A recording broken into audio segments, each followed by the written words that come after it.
जय हिंद दोस्तों, good evening. आज हम लोग जल्दी शुरू कर रहे हैं। जैसा कि आपको बताया था कि 6 से 8 करेंगे, लेकिन आज नंबर ऑफ स्टूडेंट कम दिख रहे हैं। लेकिन फिर भी हमने अपनी टाइमिंग दे दी थी। यदि आप नहीं हैं तो मेरी गलती नहीं है। मैंने कहा था कि जो माइक्रो, स्मॉल, मीडियम और हैवी इंडस्ट्री हैं, इन पर लोन देने का काम करते हैं सिडबी, और इन पर काम करते हैं आईडीबीआई। तो हमने इंडस्ट्रियल बैंक में दो आपके साथ डिस्कस कर लिया है, सिडबी और आईडीबीआई। और अब हम साथियों डिस्कस करने वाले हैं इंडस्ट्रियल बैंक में तीसरा, मुद्रा बैंक।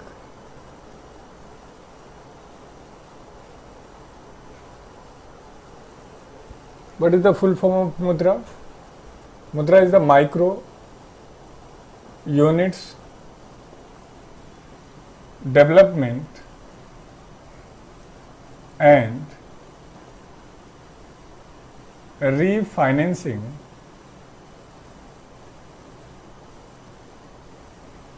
agency.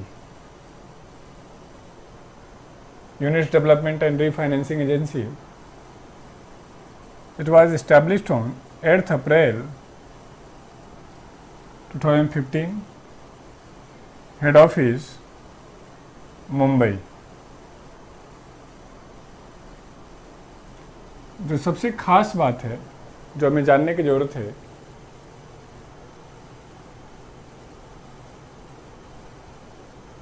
हाँ, क्लास नोट्स में नंबर ऑफ पब्लिक बैंक का अलग हो सकता है। वो पुरानी क्लास रही होगी, 1 अप्रैल से पहले का क्लास नोट्स रहा होगा। तो अभी जो हमने आपको अलग से लिखा है वो करना है। मैंने कहा था कि इकोनॉमिक्स के मैटर पे बहुत ज़्यादा वेरिएशन मिल सकता है आपको स्टडी मटेरियल में भी, तो उस पर बहुत ज़्यादा काम नहीं। हाँ, थियरी जो होगा वो सही होगा। थियरी पे काम करेंगे। फैक्ट्स के लिए जो हम अपडेट देते जाएंगे वो हो सकता है नेक्स्ट बैच में और चेंज हो जाए फैक्ट। अब ये है कि हेड ऑफिस है मुंबई, मुद्रा बैंक क्या है, लेकिन हो सकता है मुद्रा बैंक को नई पॉलिसी लेके आ जाए, तो नेक्स्ट बैच में वो चेंज हो जाएगा। जो खास बात है, मुद्रा bank is not the bank. मुद्रा बैंक बैंक नहीं है। तो प्रश्न है कि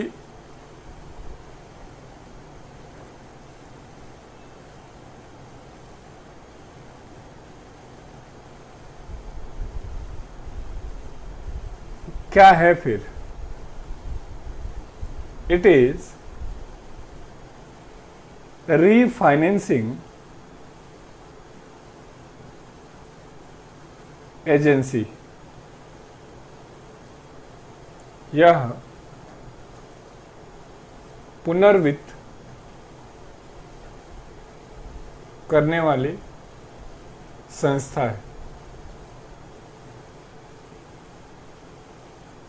आपने कहीं नहीं देखा होगा कहीं मुद्रा बैंक नाम से कोई संस्था हो। लेकिन आप बैंक में जाएंगे तो वहाँ लिखा होगा यहाँ मुद्रा के तहत लोन दिया जाता है। मतलब क्या है? मुद्रा बैंक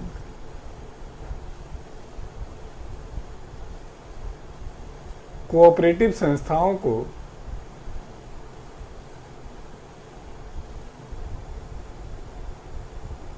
किसी ग्रुप को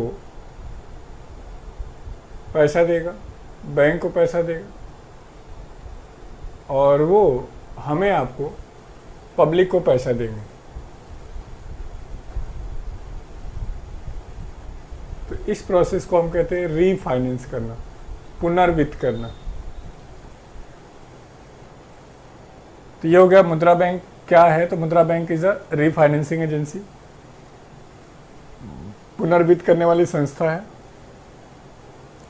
ये छोटे छोटे व्यापारियों के लिए लोन प्रोवाइड करते हैं। हॉकर्स हो गए, ये रिक्शे वाले हो गए, सब्जी वाले हो गए, मतलब छोटे छोटे जो बिजनेस करते हैं उनके लिए ये आया हुआ है। अब ये किस किस तरीके से लोन देते हैं वो सीख लेते हैं। मुद्रा बैंक बेसिकली सिडबी के तहत, स्मॉल इंडस्ट्रियल डेवलपमेंट बैंक के तहत रेगुलेट होते हैं। और ये मेरे बच्चों 3 लेवल पे लोन प्रदान करते हैं। तो हम लिख सकते हैं मुद्रा bank loan provided eight 3 levels। मुद्रा बैंक 3 स्तरों पर ऋण प्रदान करते हैं। अब 3 लेवल कौन कौन से हैं ये एसएससी ने पूछ लिया है। पहला, रेफाइनेंस में नॉट डायरेक्ट फाइनेंस, यस। शिशु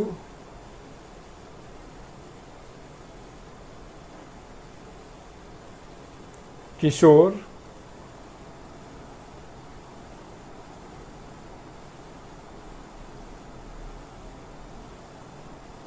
और तरुण।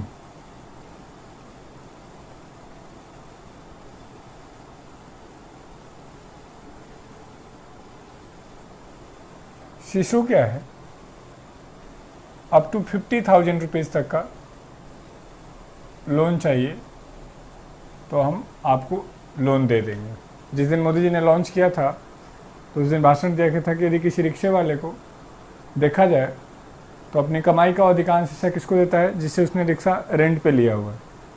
तो हमने कहा कि यदि हम उसको 5,000 रुपये लोन दे करके उसको रिक्शा खरीदवा दें और वो धीरे धीरे कमा करके बैंक को वापस कर दे और वो रिक्शे का मालिक बन जाएगा और कुछ समय बाद रिक्शे से आने वाली सारी इनकम उसकी अपनी होगी। That was the thinking of मुद्रा बैंक, किस तरीके से छोटे छोटे लोगों को हेल्प किया जाए। किशोर कहता है कि 50,000 ₹1 से 5 लाख रुपए तक की लोन हम आपको देंगे और 5 लाख ₹1 से 10 लाख रुपए तक के लिए हम लोन देंगे।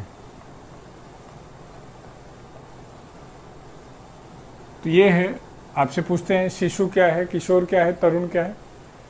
तो Shishu, Kishore, Tarun are loan facility which is run by Mudra bank. ये एक प्रकार की ऋण उपलब्ध कराने वाली कैटेगरी है। ये भी क्वेश्चन आ चुका था। अब यहाँ से थोड़ा सा लॉजिक लगा के बताओ, मुद्रा बैंक लोन किसको देते हैं? Micro industry, small industry, micro small दोनों को और हैवी इंडस्ट्री को।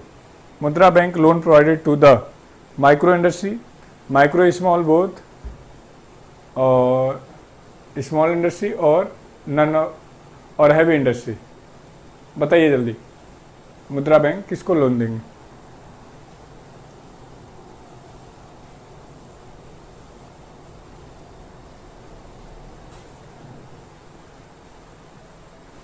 कुछ लोग कह रहे हैं माइक्रो स्मॉल दोनों को। निकम में लास्ट क्लास में सिखाया था माइक्रो, जब ये 10 लाख तक ही दे रहे हैं तो ऑटोमेटिक माइक्रो को ही दे रहे हैं सिर्फ। चलो मान लो वो भी नहीं पता है कि 10 लाख क्या है, 20 लाख है, 50 लाख, माइक्रो का डेफिनेशन क्या होता है। मुद्रा बैंक का फुल फॉर्म ही है माइक्रो यूनिट्स। तो ऐसे भी तो दिमाग लगा सकते थे।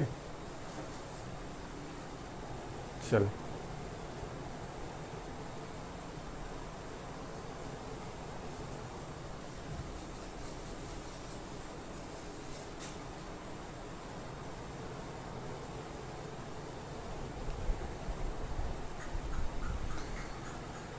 तो ये हो गया मेरे बच्चों क्या,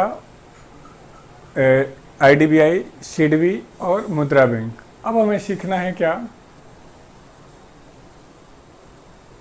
नाबार्ड। एग्रीकल्चर बैंकिंग में नाबार्ड,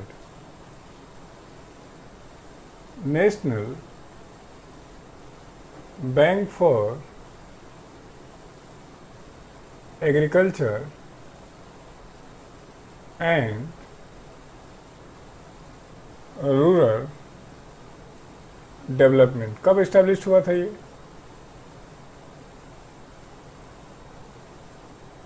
राष्ट्रीय कृषि एवं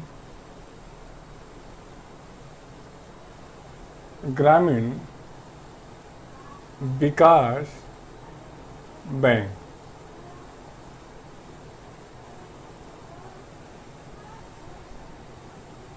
इनका इंटरेस्ट रेट क्या होता है? इनका इंटरेस्ट रेट बाकी बैंकों से कम होता है। ये प्रायोरिटी सेक्टर को लोन दे रहे हैं। Priority sector is the poor section, priority sector is the micro industry, priority sector is the small organisation.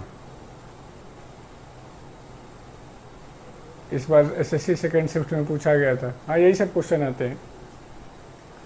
NABARD was established on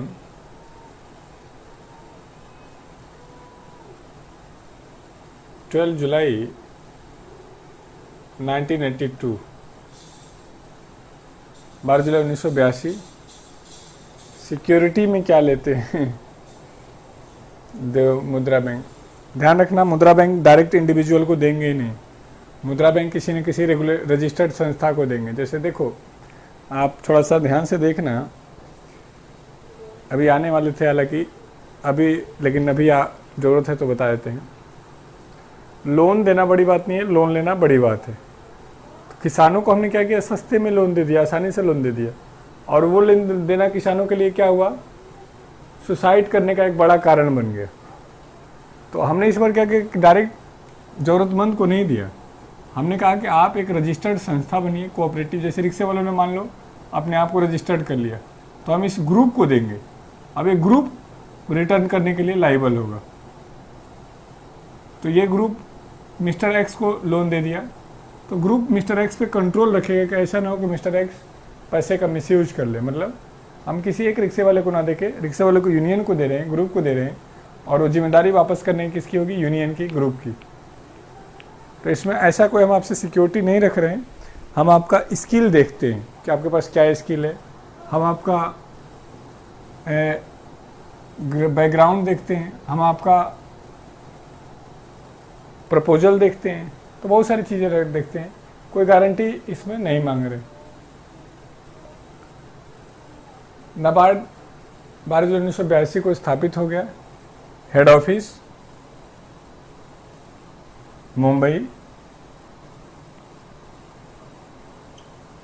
और आपसे क्वेश्चन पूछता है, is this NABARD is bank? क्या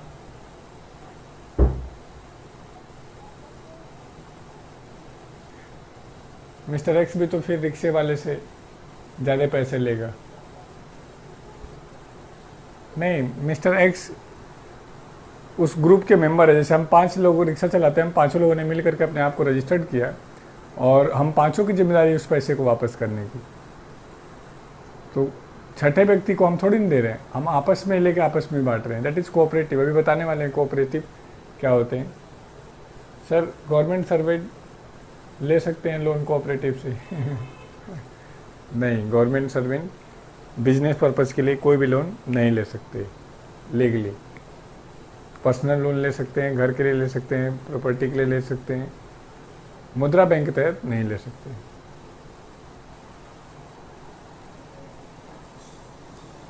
पहला पॉइंट, मुद्रा bank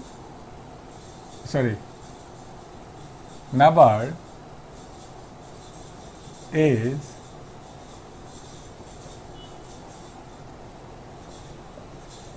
not the bank. NABARD bank नहीं है।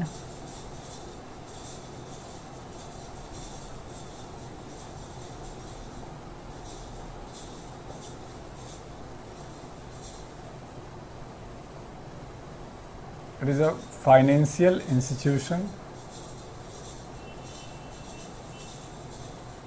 यह एक वित्तीय संस्था है।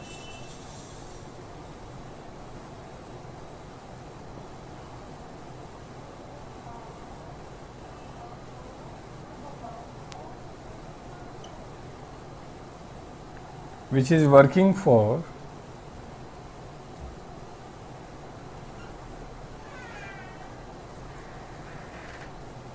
rural and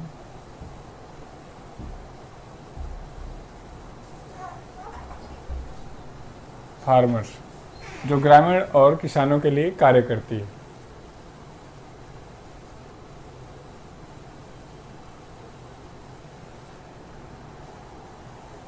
ध्यान रखना, मैं कह रहा हूं नाबार्ड बैंक नहीं है, मैंने कहा मुद्रा बैंक बैंक नहीं है।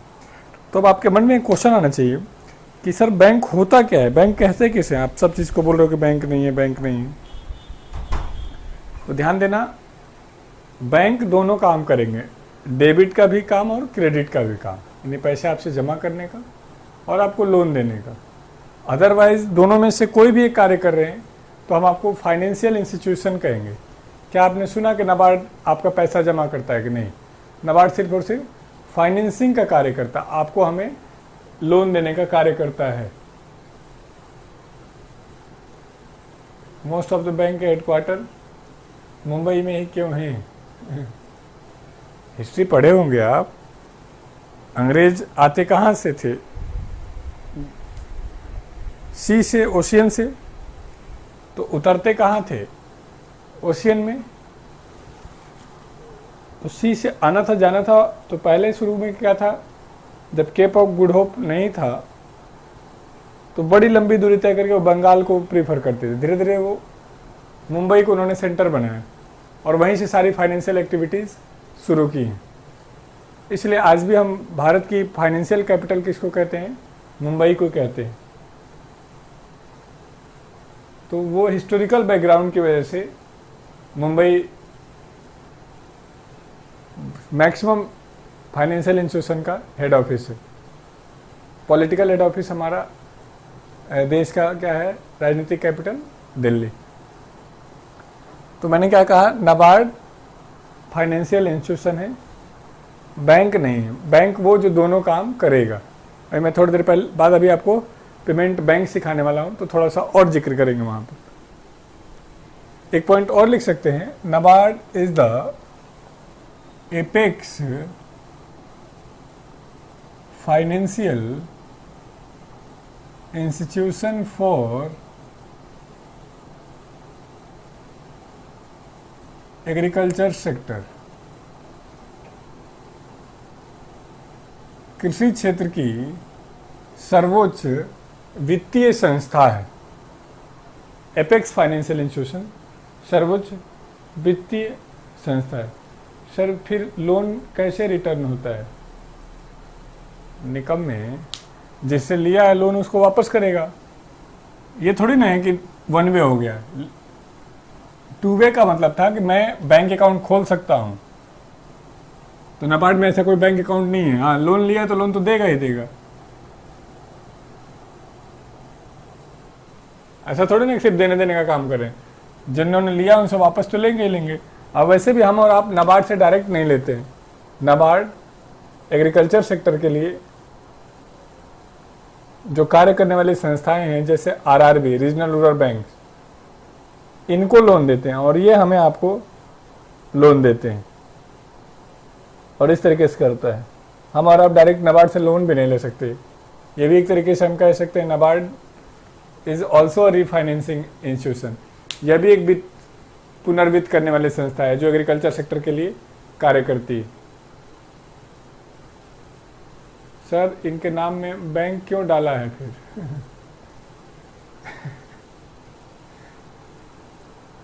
एक वर्ड होता है मेरे बच्चे, फाइनेंशियल लिटरेसी, वित्तीय साक्षरता। तो वित्तीय साक्षरता का मतलब होता है कि चीज़ों को ऐसे रखा जाए कि आम आदमी भी समझ पाए। तो नाबार्ड कर देने से आम आदमी को समझ गया कि बैंकिंग का कुछ काम करते होंगे, लेकिन जब आप रियल ग्राउंड पे पढ़ने जाएंगे तो पता चलेगा कि नहीं। तो हमें चीज़ों को कॉम्प्लेक्स नहीं करना है, इस सोच से हम इजी वे में रखते हैं बैंक का नाम। प्लीज़ प्लीज़ थोड़ा बड़ा लिखिए। आरआरबी का फुल फॉर्म क्या है? ठीक, तो हमने कहा RRB is the apex financial institution, सर्वोच्च वित्तीय संस्था। चलें अब हेडिंग डालना है RRB।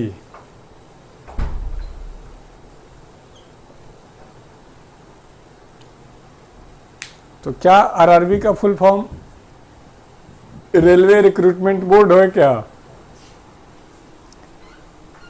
एक ऐसी भर्ती जो कभी होनी ही नहीं है।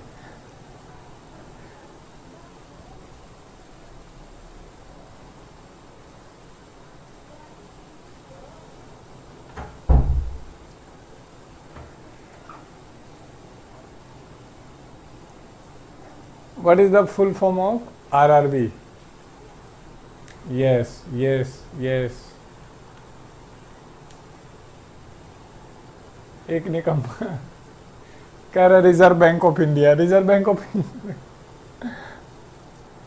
मुझे माफ करना तुम, मैं तुमको ये नहीं समझा पाया कि रिजर्व बैंक ऑफ इंडिया का शॉर्ट फॉर्म RBI होता है, और मैं RBI पढ़ा भी दिया। सबसे आश्चर्य की बात ये है, 3 घंटे लगभग लगा दिया RBI पढ़ाने में। रीजनल रूरल बैंक्स, क्षेत्रीय ग्रामीण बैंक।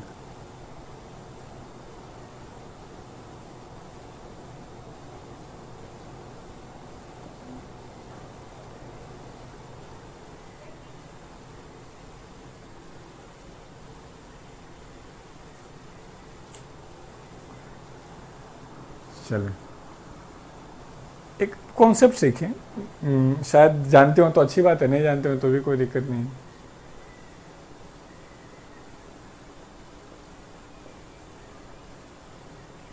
एक होता है यूनियन लिस्ट, संघ सूची। एक होता है स्टेट लिस्ट, राज्य सूची।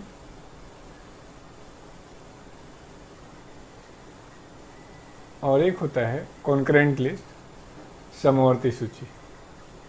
ये हम पॉलिटी में डिटेल सीखेंगे। अभी के लिए कुछ काम ऐसे होते हैं जो सेंट्रल गवर्नमेंट को करने हैं, वो हमने यूनियन लिस्ट में रखा हुआ है। और ऐसे टोटल है तो 100 मैटर, लेकिन ऑप्शन 99 हो तो 99 करना होगा, और 99 बिना ऑप्शन में 97 हो तो वो करना, वो बात की बात है। कुल 100 काम केंद्र सरकार को करना है, राज्यों को 61 वर्क करने हैं, और कुछ काम ऐसे हैं जो सेंटर स्टेट दोनों को करने हैं, वो हमारे पास 52 सब्जेक्ट हैं। तो बैंकिंग का लॉ कौन बनाएगा? तो आपने कैसे पहचाना है कौन सा यूनियन लिस्ट में है, कौन सा स्टेट लिस्ट में, कौन सा कॉन्करेंट लिस्ट में? वो चीज़, वो मैटर जिस पर लॉ सेंट्रल गवर्नमेंट बना रही है, मतलब कि वो चीज़ जिसका लॉ पूरे देश में इक्वल दिखेगा। यदि मान लो बैंक का लॉ देखोगे तो कभी सुना कि हरियाणा में SBI का लॉ कुछ और है, यूपी में कुछ और है, महाराष्ट्र में कुछ और नहीं। तो banking, insurance, defence, railway, post office, इन सब का लॉ कौन बनाता है? Central government, union list. Clear है? तो बैंकिंग किस लिस्ट में आता है? यूनियन लिस्ट में। यानी मैं कह सकता हूं कि banking is the matter of union list, संघ सूची का मामला है। अब देखो,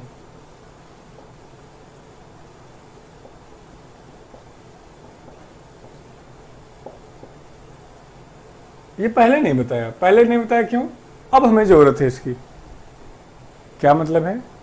तो RRB जो, अब समझो, एग्रीकल्चर जो मैटर है वो है स्टेट का, कृषि।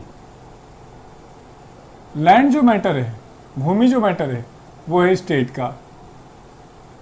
तो RRB किसके लिए काम करे? भूमि और कृषि के लिए। तो इसलिए RRB किस में रखा गया है? स्टेट लिस्ट में। RRB are matter of state list. RRB राज्य सूची के मामले हैं।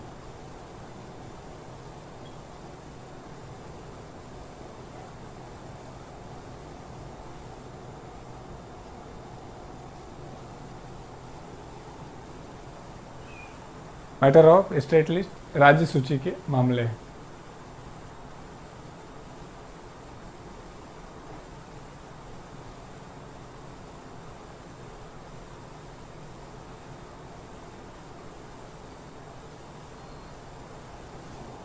तो इसीलिए आप देखोगे तो आरआरबी का कोई नेशनल लेवल पे हेड ऑफिस नहीं मिलेगा, क्योंकि वो बनेंगे किस लेवल पर, स्टेट लेवल पर। अंकित मेरे बच्चे आप क्या लिख रहे हैं? Morning day 19:35-47, economic day 19:15-43-62। किसी और को मैसेज कर रहे थे क्या?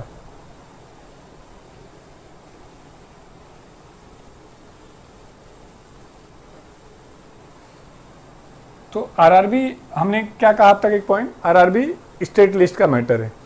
तो जो आरआरबी इस्टेब्लिश किए गए, it was established on 2 October 1975 in 5 cities, 5 शहरों में।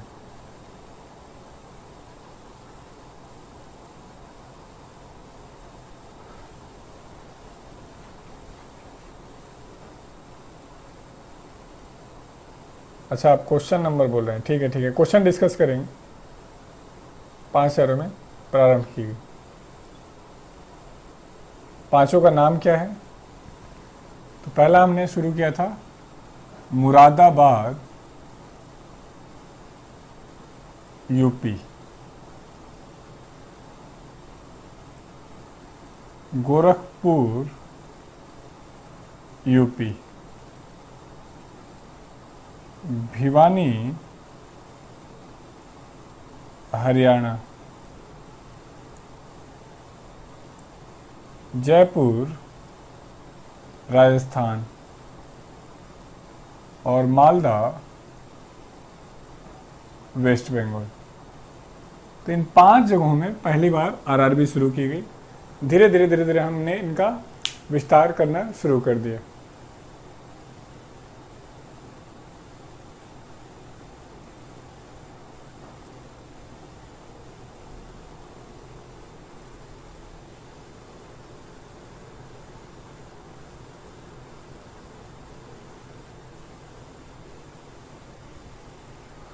तो ये तो हो गया कि आरआरबी किसके मैटर हैं, स्टेट लिस्ट के। और आरआरबी पे लॉ किसने बनाया है? आरआरबी का पहली बार कहाँ शुरू किए गए? इन 5 जगहों पर। इन 5 में भी जो पहला आरआरबी था वो था प्रथमा बैंक। यदि ये पूछे first RRB, that was Prathama bank. और कहाँ पर? मुरादाबाद में।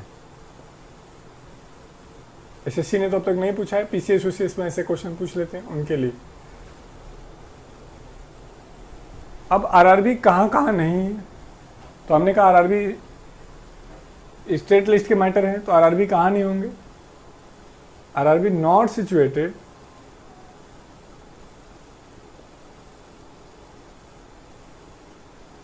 इन यूटीज, केंद्र शासित प्रदेशों में नहीं। इसका एक एक्सेप्शन हो जाएगा, जम्मू कश्मीर।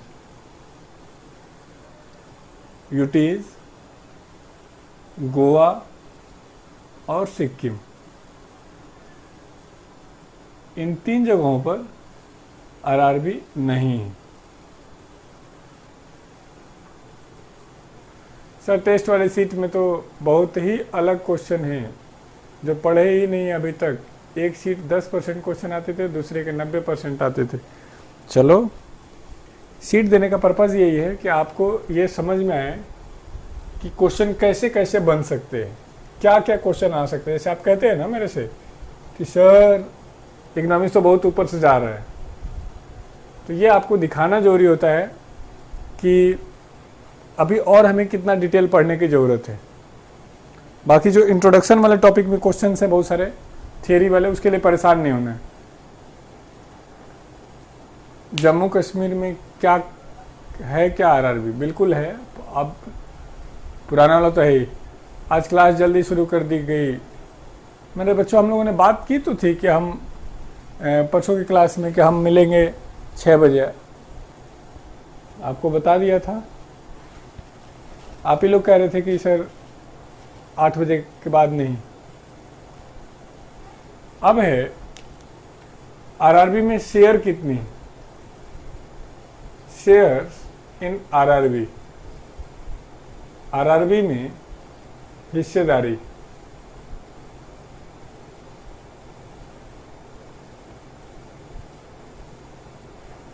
जब कोई आरआरबी खुलेगा तो उसमें कुछ ना कुछ पैसा देना होगा। आरआरबी को आरआरबी नाम से ही बोलते हैं क्या? एफबी पर पोस्ट भी किया था सर ने। आरआरबी में हिस्सेदारी, सेंट्रल गवर्नमेंट, केंद्र सरकार बताऊंगा किस नाम से जानते, रुक जा 2 मिनट। 50% देती है। जिस राज्य में आरआरबी खोला जाएगा उस राज्य के द्वारा 15% दिया जाएगा। और लॉ के हिसाब से हर सरकारी बैंक को आरआरबी खोलना कंपलसरी था। 1997 के बाद चेंज हो गया। जस्ट 2 मिनट में आ रहे हैं। तो जिस बैंक ने खोला है उसको कहते हैं स्पॉन्सर बैंक, नियोजक बैंक।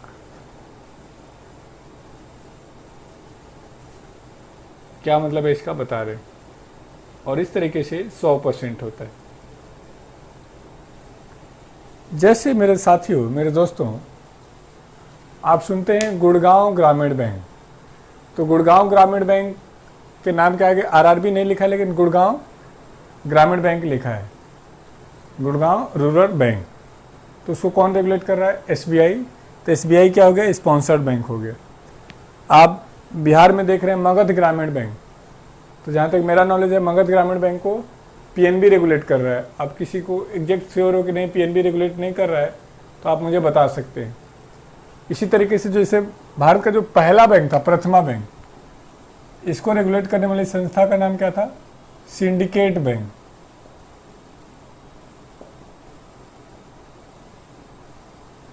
ये क्वेश्चन आईएएस में भी आया है और अभी एसएससी ने 2017 वाले में पूछा, नहीं 18 वाले में पूछा है। स्पॉन्सर बैंक कौन होता है? तो स्पॉन्सर बैंक कॉमर्शियल बैंक होता है, स्पॉन्सर बैंक आरबीआई होता है, स्पॉन्सर बैंक सेंट्रल गवर्नमेंट होते हैं, स्पॉन्सर बैंक स्टेट गवर्नमेंट होते हैं। तो बताओ स्पॉन्सर बैंक कौन है? उसको स्पॉन्सर्ड नहीं, मतलब उसको स्पॉन्सर नहीं। आप टीवी पे देखते हैं this programme is sponsored by, मतलब कौन उसको नियोजित कर रहा है। आपसे क्लास 6 बजे होगी। हाँ, आपसे इको की क्लास, पॉलिटी क्लास, दोनों क्लास 6 बजे होगी, ताकि हम 8 बजे तक कम से कम 2 घंटे ले सकें। 2 घंटे तो चाहिए यार, बहुत बड़ा सिलेबस है। अभी देखो बैंकिंग आज भी नहीं ख़त्म होगा, कल उस पर डाउट लेना होगा, मतलब परसों क्लास में, तब जाके एक चैप्टर आपका पूरी तरीके से ख़त्म हो पाएगा। तो स्पॉन्सर्ड बैंक क्या है? Commercial bank. यस, मैं ये चाह रहा हूँ ना कि आपका जो एग्ज़ाम हो उसका 90% क्वेश्चन आप करने की स्थिति में आ जाए और थोड़ा बहुत प्रीवियस पेपर कर लें तो 100%। मैं मेरी तरफ से मैक्सिमम टाइम देना चाह रहा हूँ आपको। अब देखो 1987 में एक कमेटी बनी, विजय केलकर कमेटी। उत्तर बिहार ग्रामीण बैंक भी आरआरबी का हिस्सा है क्या सर? हाँ, उत्तर ग्रामीण बैंक भी आरआरबी का ही एग्जाम्पल है। अब 2 आवर की क्लास लो सर जी। यस, मालिक आप हैं। यदि आपको ये लगे कि जी मेरे आंखों में दर्द होने लगता है मोबाइल में देखने से, तो आप बोल सकते हैं आरआरबी की ज़रूरत क्यों पड़ी। यस, ये एक अच्छा क्वेश्चन है। तो देखा ये गया कि कॉमर्शियल बैंक सिर्फ प्रॉफिट के लिए काम कर रहे हैं। तो हमने कहा कि नहीं, ऐसे नहीं चलेगा, कुछ प्रायोरिटी सेक्टर के लिए भी, प्राथमिक क्षेत्र के लिए भी, ज़रूरतमंद लोगों के लिए भी कुछ करिए। तो उनको कहा गया कि आप अपने ब्रांचेज का लगभग 20% आरआरबी के लिए खर्च करिए। अपने कमाई का 15% आरआरबी के लिए खर्च करिए, अपनी कमाई का 10% आरआरबी के लिए खर्च करिए। बैंकों की लिमिटेशन के हिसाब से हमने लॉ बना दिया और हमने कहा कि आरआरबी को आप रूरल एरिया में जाइए और किसानों को ज़्यादा से ज़्यादा लोन दीजिए ताकि किसानों की स्थिति में सुधार हो सके। जैसे एक क्वेश्चन आता है यूपीएससी में, एसएससी में तो नहीं, कि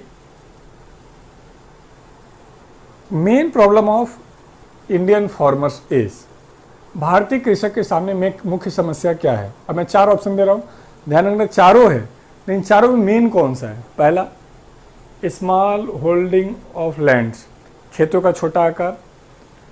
दूसरा, लैक ऑफ टेक्नोलॉजी, तकनीकी का अभाव।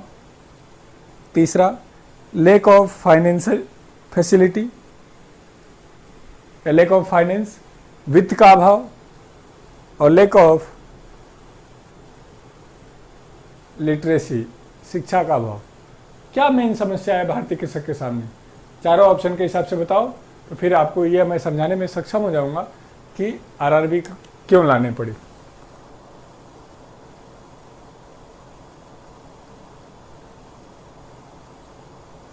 जो फाइनेंशियल सोर्सेस हैं, यह है एक इंस्टीट्यूशनल,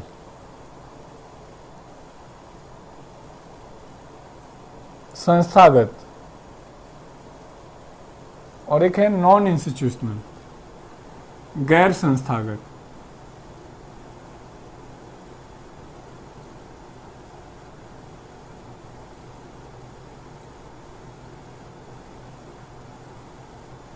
नॉन इंस्टीट्यूशनल में जो हमारे लैंडर्स हैं, साहूकार हैं, रिलेटिव्स हैं, ये लोग आते हैं। Lack of finance, yes, finance, पैसे की अनुपलब्धता बहुत बड़ी प्रॉब्लम है। बिल्कुल आप सबका सही जवाब है। किसान कमाता ही उतना है ताकि कर्जा उतार पाए, फिर अगली बार फिर खेती के लिए फिर पैसे लेता है। और इंस्टीट्यूशनल में हमारे कॉमर्शियल बैंक हैं,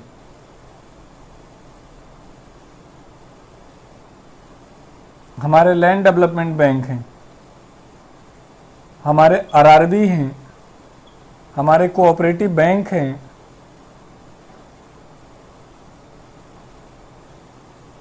हम सिर्फ किसानों के लिए बात कर रहे हैं। अभी सबके लिए बात करेंगे तो आ जाएगा आपका आईडीबीआई, सीडीबीआई, सबका सब आ जाएगा। किसान लोन लेना कहाँ से पसंद करता है? तो किसान लोन लेना पसंद करता है मेरे बच्चों फाइनेंशियल इंस्टीट्यूशन से, संस्थाओं से, क्योंकि ये सस्ते होते हैं, इनमें फंसने फंसाने का कोई चक्कर नहीं होता है। लेकिन इसमें इतना ताम झाम होता है, इतनी फॉर्मेलिटीज होती है। गए और बोले पेन कार्ड है, बोले जी पेन कार्ड क्या होता है, बोले जी पता करके आना। फिर 15 दिन गए, बोले जी हम तो, हमारे पास तो पेन कार्ड नहीं है। कहा ठीक है, आपके पास प्रॉपर्टी कागज है? बोला कि वो तो साहूकार के पास है। तो फिर बैंक मैनेजर, देखो आपकी तो मदद ब्रह्मा भी नहीं कर सकते, हम क्या कर सकते। तो मजबूर होकर के किसान को फिर जा करके यहाँ से लोन लेना पड़ेगा, और लोन लेकर के इसी साइकिल में फंसता चला जाता है, ट्रैप में। तो इस प्रॉब्लम को दूर करने के लिए हमने आरआरबी खोले कि इजीली उनको लोन दिया जाए। लेकिन अब आप ध्यान से समझिए, जो एक कमेटी बनी 1987 में,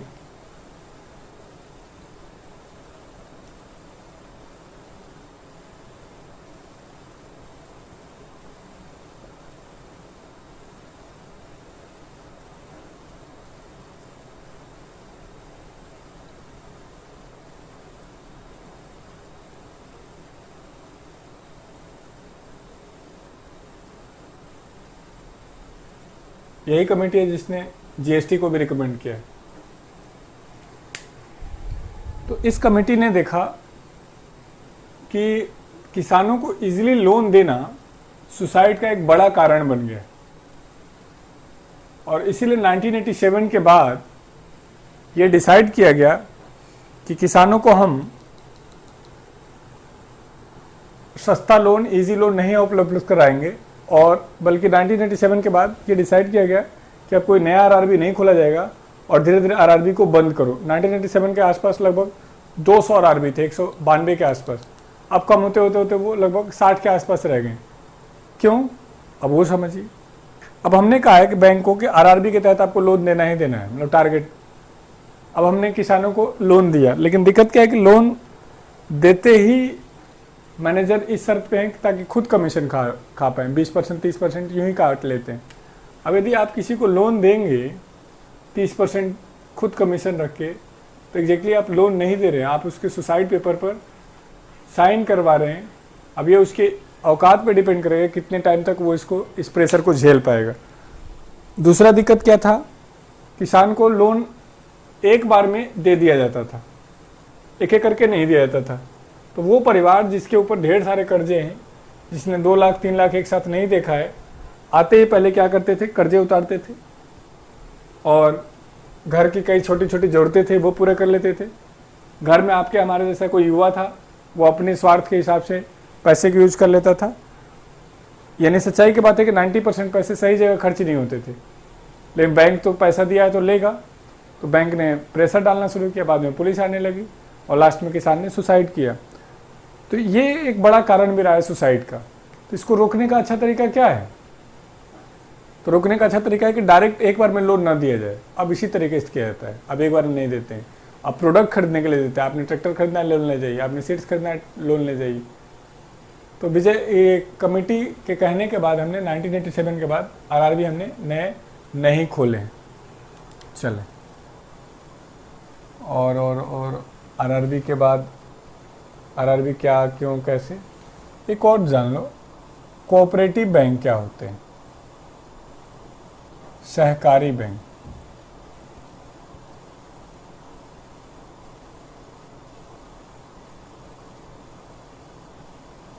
कोऑपरेटिव का मतलब होता है कि हम मिलजुल करके कार्य करेंगे। कोऑपरेटिव का मतलब होता है एक दूसरे की जिम्मेदारी के तहत सभी लोग, मेंबर लोग ही उसमें पैसे डालेंगे। तो ये बेसिकली ये भी एग्रीकल्चर सेक्टर के लिए ही कार्य करने वाली संस्था है,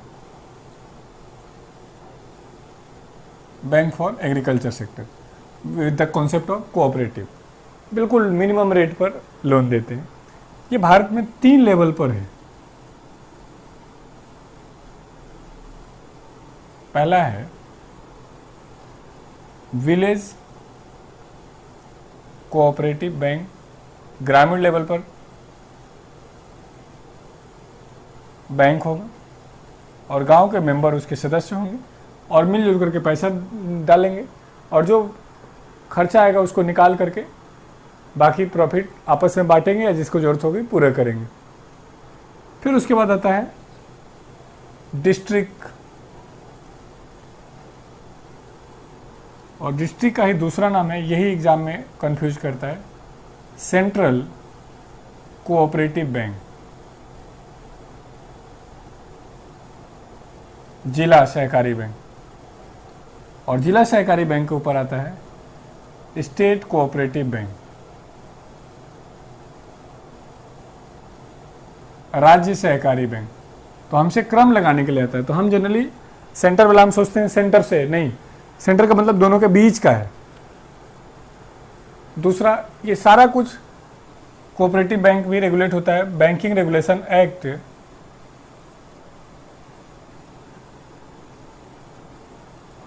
1949 के तहत। और कोऑपरेटिव बैंक भी स्टेट लिस्ट के मैटर है, राज्य सूची का।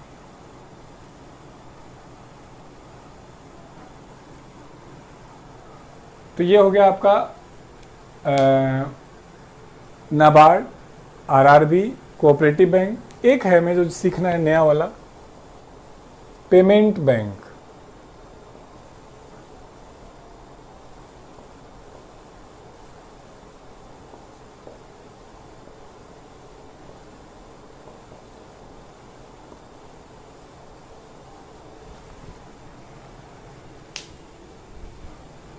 देश का पहला पेमेंट बैंक कौन सा है मेरे बच्चों?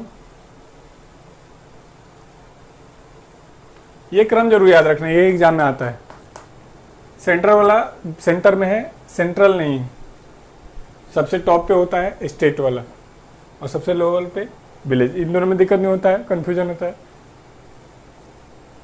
कोऑपरेटिव बैंक में हम अकाउंट खुला सकते हैं, यदि आपके गांव में है तो आप खुला सकते हैं, आपके ज़िले में तो खुलवा सकते हैं। किसान ही खुलवाएंगे। पेटीएम कह रहे, Airtel, yes Airtel payment bank है। Indian post payment bank is the first government official payment bank.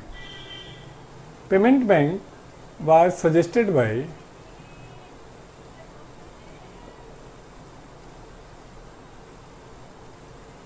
Nachiket More Committee. Payment bank is not the bank. यह बैंक नहीं है।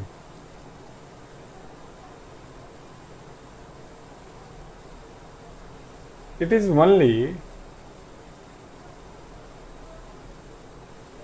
a wallet.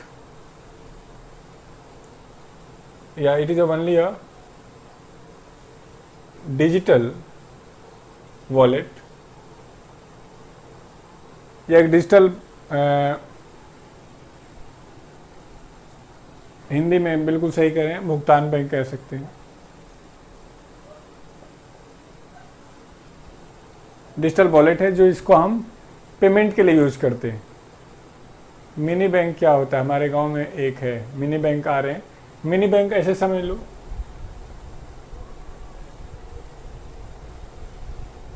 Is the like a cooperative bank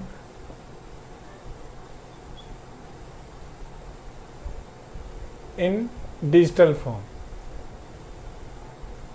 ये भी priority sector के लिए लाए गए, because ये लोन नहीं देते। यस, बिल्कुल सही। मतलब आप सिर्फ इसमें पैसा रख सकते हैं, और ये मैक्सिमम जो लिमिट है आप इसको इसमें पैसा रखने का,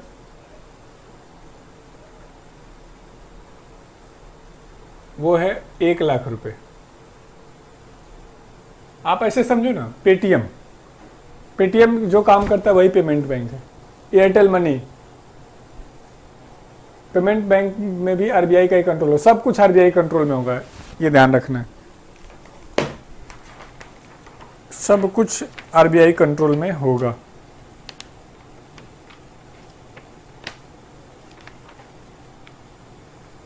हमने कहा नचिकेत मोर कमेटी के द्वारा बनाए गए,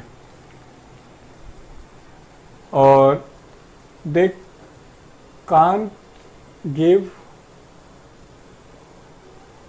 लोन और कांट इशू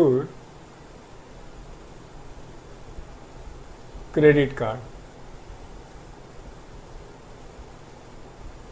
ये क्रेडिट कार्ड या लोन नहीं जारी कर सकते, डेबिट कार्ड जारी कर सकते हैं। इंटरेस्ट मिलता है क्या? बिल्कुल इंटरेस्ट मिलता है। और एटीएम जारी कर सकते हैं, और ये भी बैंकिंग रेगुलेशन एक्ट 1949 के तहत रजिस्टर्ड है, और कंपनी एक्ट 2013 में पंजीकृत होनी चाहिए। और जो हमें यहाँ जानना चाहिए कि किसी एनआरआई का इसमें अकाउंट नहीं हो सकता है। और फर्स्ट पेमेंट बैंक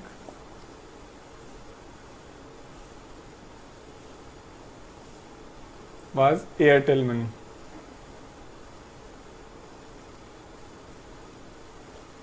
मार्च 2017, और यही फर्स्ट गवर्नमेंट पेमेंट बैंक। तो ये हमारा इंडिया का इंडियन पोस्ट ऑफिस है।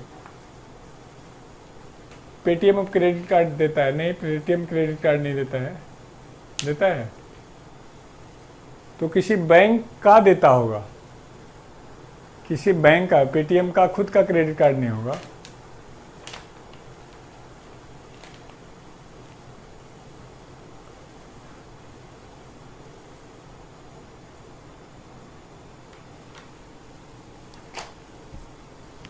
प्रेजेंट में 11 पेमेंट बैंक है। यस, ये बिल्कुल सही बात है। अब यहाँ पे 2-3 बातें यहाँ सीखनी है। Why payment bank? Payment bank की जरूरत क्यों है? जब हमारे पास ऑलरेडी मोबाइल बैंकिंग है, इंटरनेट बैंकिंग है, तो हम इनको क्यों यूज करें, ये समझो। बेसिकली इंडिया क्या करना चाह रहा है कि बड़े लेवल पे बैंकिंग सेक्टर को मजबूत करना चाह रहा है। तो दे आर फ्यूचर बैंक, ये अपना फ्यूचर में इनको बैंकिंग की सुविधाएं दी जाएंगी। एक प्रकार का एक रिहर्सल मान लो, ट्रायल मान लो। जैसे हमारा पोस्ट ऑफिस घाटे में चल रहा है, गवर्नमेंट पेमेंट बैंक कौन सा है? Indian post office. हमारा पोस्ट ऑफिस घाटे में चला, लेकिन पोस्ट ऑफिस का इंफ्रास्ट्रक्चर देखो गांव गांव तक है। जब पोस्ट ऑफिस ने लाइसेंस के लिए अपील किया था तो पोस्ट ऑफिस को नहीं दिया गया, ये मान करके कि उनके पास एक्सपीरियंस नहीं है। इन फ्यूचर ये सारे के सारे बैंक हो जाएगा। ये मीनिंग क्या है ये सब करने का, वो देख लो। फर्स्ट गवर्नमेंट पेमेंट बैंक कौन सा था? Indian post office, not Indian bank. Post office, Indian bank तो बैंक है, पेमेंट बैंक थोड़ी ना है।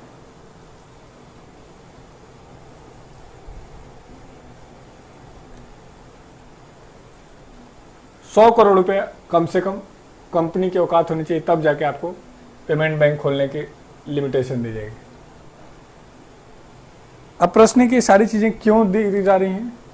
तो एक वर्ड है मेरे बच्चों, दैट इज फाइनेंशियल इंक्लूजन, वित्तीय समावेशन।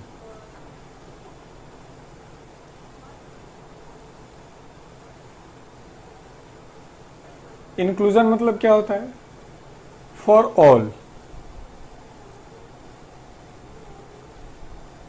पोस्ट ऑफिस में तो 1 लाख अरे मेरे दोस्त, मेरे भाई, पोस्ट ऑफिस में पोस्ट ऑफिस के तहत जमा कराते हैं। पेमेंट बैंक के तहत मिलने वाली सुविधाएं जो पोस्ट ऑफिस दे रहा है वो 1 लाख रुपए तक का दे रहा है। मतलब आप उसमें डिजिटल पेमेंट के रूप में रिजर्व रखिए और जहां जिसको पेमेंट करना हो वो कर सकते हैं। गूगल पेमेंट भी एक पेमेंट बैंक है क्या? तो गूगल पेमेंट बैंक ना कहो, उसको मोबाइल बैंकिंग कहो। Jio payment, NSDL payment, Fino, Indian post payment, Airtel. Google pay भी बोलो बिल्कुल, भीम को बोलो। इनको पेमेंट बैंक मत कहो यार। They are mobile banking in form of app. They are service provider. Google payment bank का फैसिलिटी ये दे रहे हैं। ये खुद अपने आप में पेमेंट बैंक नहीं है, ये आपके बैंक को इंटरलिंक करके आपकी सुविधाओं को दे रहे हैं। तो जवाब है क्या गूगल पे को बोलें? तो जवाब है नहीं। Sir payment bank as offer में कैशबैक देता है तो उनको कैसे प्रॉफिट होता है? तो प्रॉफिट के लिए नहीं है, वो आजकल का जो गेम है वो समझो। आजकल का गेम है कि कस्टमर रिच, कितने लोगों को हम जोड़ पा रहे हैं। आपको क्या लगता है फ्लिपकार्ट, अमेजन ये सब फायदे में है? जवाब है नहीं, ये सब घाटे में है। तो फिर प्रश्न है कि चल कैसे रही हैं? चल इसलिए रही हैं कि उनकी मार्केट वैल्यू, जैसे आप 50 करोड़ लोगों को सर्विस दे रहे हैं तो उस बेस पर दूसरा कोई खरीदेगा फ्यूचर के लिए। तो प्रश्न है कि क्या पेमेंट बैंक कैशबैक दे रहे हैं तो उनको प्रॉफिट हो रहा है? तो ये प्रॉफिट के लिए नहीं है, ये एक प्रकार से मार्केट रीच की सुविधा है। मतलब आप हमसे जुड़िए, हमारे प्लेटफॉर्म को यूज करिए और हम आपको 1% कैशबैक दे रहे हैं। धीरे धीरे आप हैबिचुअल हो जाएंगे। मैंने आपको एक टॉपिक सिखाना है आगे चल के, मोनोपोली मार्केट, तो वहाँ पर इस वर्ड को जिक्र करूँगा। तो अभी वो प्रॉफिट के लिए नहीं, अभी मार्केट को रिच करने के लिए पहुँच रहे हैं। पेटीएम विश्व का शायद ही ऐसी कोई बड़ी कंपनी होगी जिसका पेटीएम में पैसा ना हो।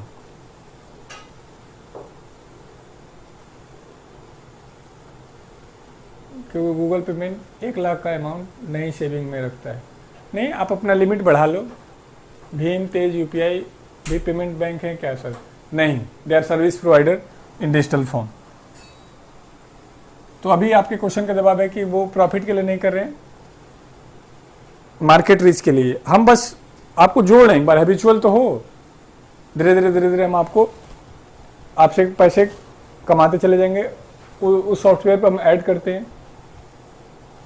फोन पे भी मनी बैंकिंग में आएगा। यस, हाँ, मैं कहता फाइनेंशियल इंक्लूजन, तो मैंने कहा था इंक्लूजन मीन्स फॉर ऑल। तो देश में सबको फाइनेंशियल, ये वर्ल्ड बैंक का टर्म है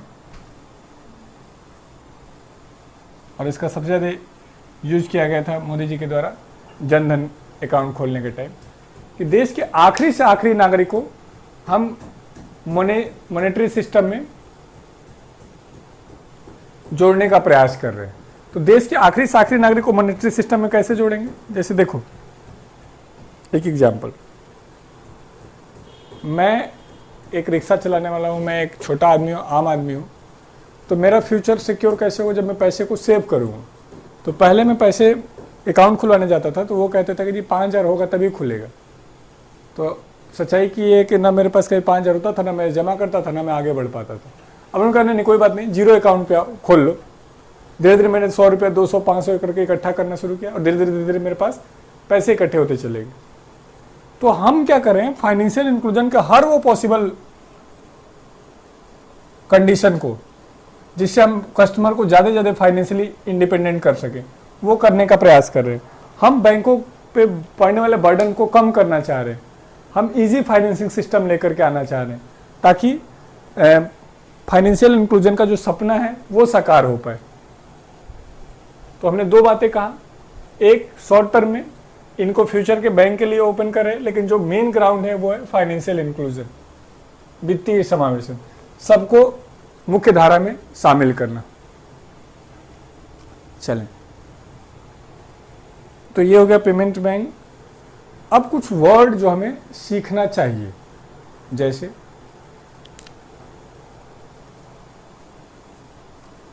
व्हाइट लेबल एटीएम क्या होता है?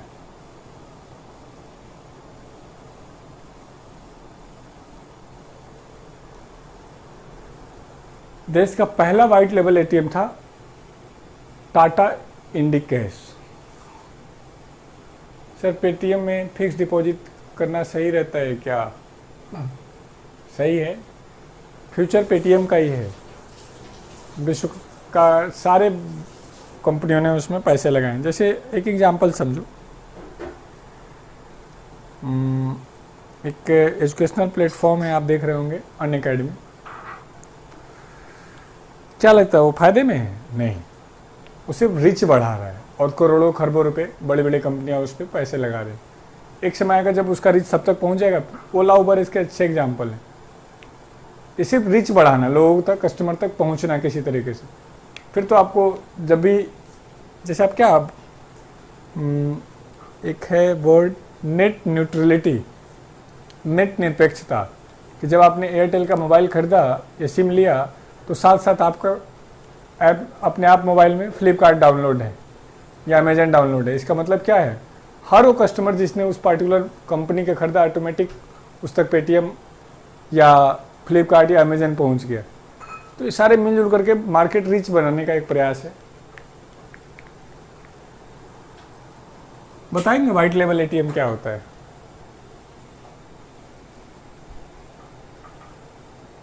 सबसे बेस्ट जियो है एग्जाम्पल के लिए। First white level ATM was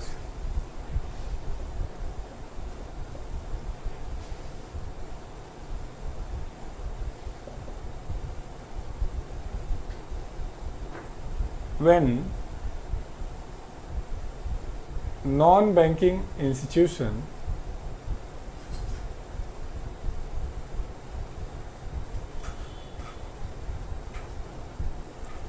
provided ATM facility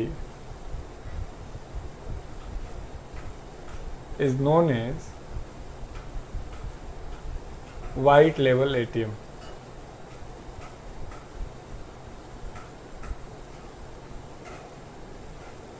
जैसे मान लीजिए आपका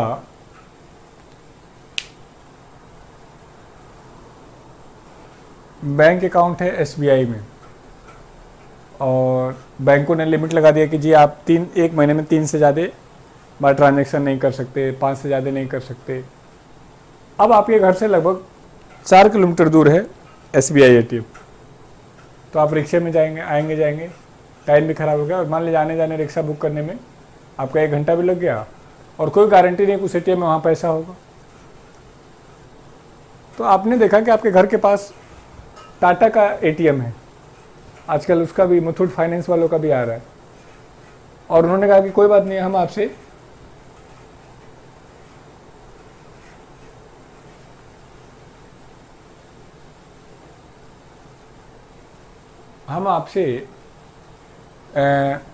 आप लोग सही कह रहे हैं, बी है, ऐसा करेंगे 10 रुपये पर ट्रांजेक्शन ले लेंगे। आपने कहा जी ये ठीक है, आपका टाइम बच गया, पैसे कम लगे। इससे क्या हुआ, इस बैंक कंपनी को एक बिजनेस मिल गया कि इन्होंने 10,000 करोड़ रुपए डाले और 10-10 रुपये भी कमाए, तो 11,000 करोड़ रुपए कमा गए।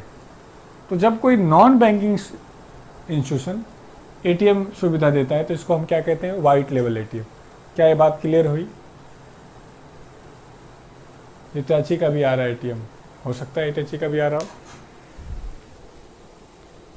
ये बेसिकली बैकवर्ड एरिया में, रूरल एरिया में, पानी चेंज करना उमेश, बैकवर्ड एरिया में, रूरल एरिया में मेनली चल रहे होते हैं।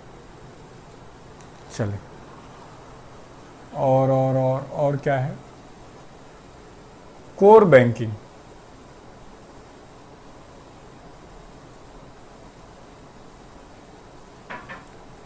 पहले क्या था मेरे बच्चों, हमारा बैंक अकाउंट जिस ब्रांच में था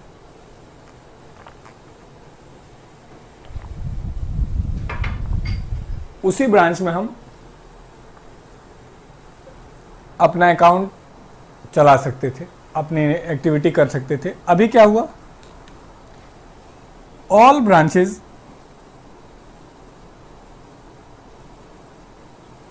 provided same facility for customers। यदि कोई बैंक अपने सभी ब्रांचेस पे सारी सुविधाएं प्रदान करे तो इसको हम कोर बैंकिंग के रूप में कहेंगे। चलो,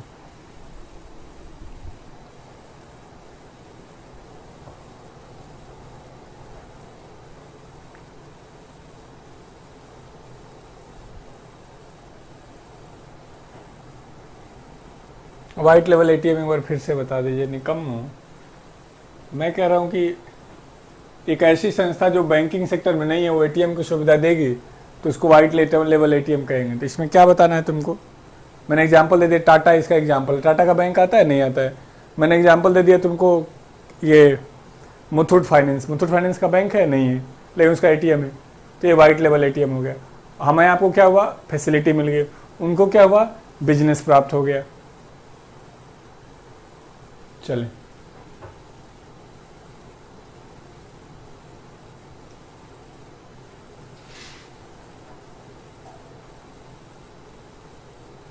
बैंक वाले भगा देते हैं लेकिन वो भगा नहीं सकते, उनका कार्य है ये सुविधा देना, उनको देना ही होगा। ये बैंक वाले बर्डन नहीं लेना चाहते, इसलिए सारे काम आपको सारे ब्रांच कर सकते हैं, कहीं कुछ ये नहीं है, अपडेट करना मोबाइल वो सब उन्हीं के कंट्रोल में होता है। आप जब भी थोड़ा सा बैंक में स्ट्रिक्ट हो जाओगे तो उनको आपकी बात माननी पड़ेगी, ये सब नकली बातें।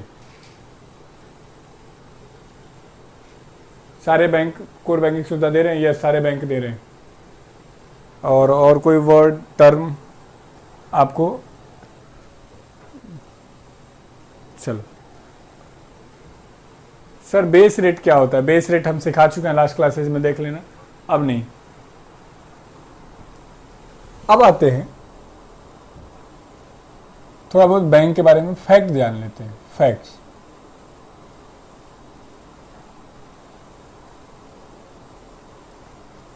फर्स्ट ATM इन वर्ल्ड, विश्व में पहला ATM किस बैंक ने दिया था? कितना पुराना होगा ATM का कंसेप्ट?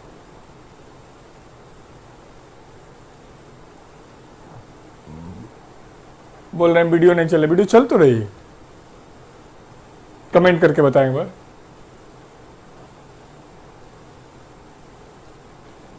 सर इंसेंटिव और सरप्लस टर्म आती थी सीट में 8-10 क्वेश्चन।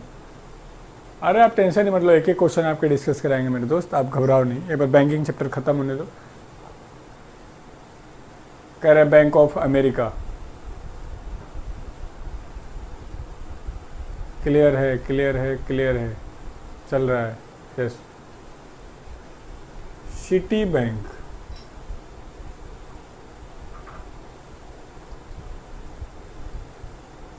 यूएसए में,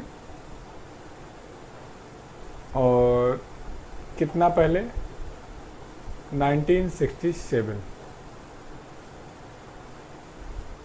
सर नए ऐप पर पुराने अकाउंट आईडी से ही रजिस्टर करें क्या? वीडियो रेजोल्यूशन कम कर दीजिए सर। मुनेरा बैंक, सर आग लगा देंगे इको में अपन लोग।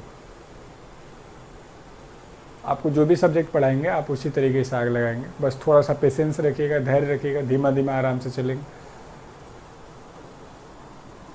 एटीएम का फुल फॉर्म होता है ऑटोमेटेड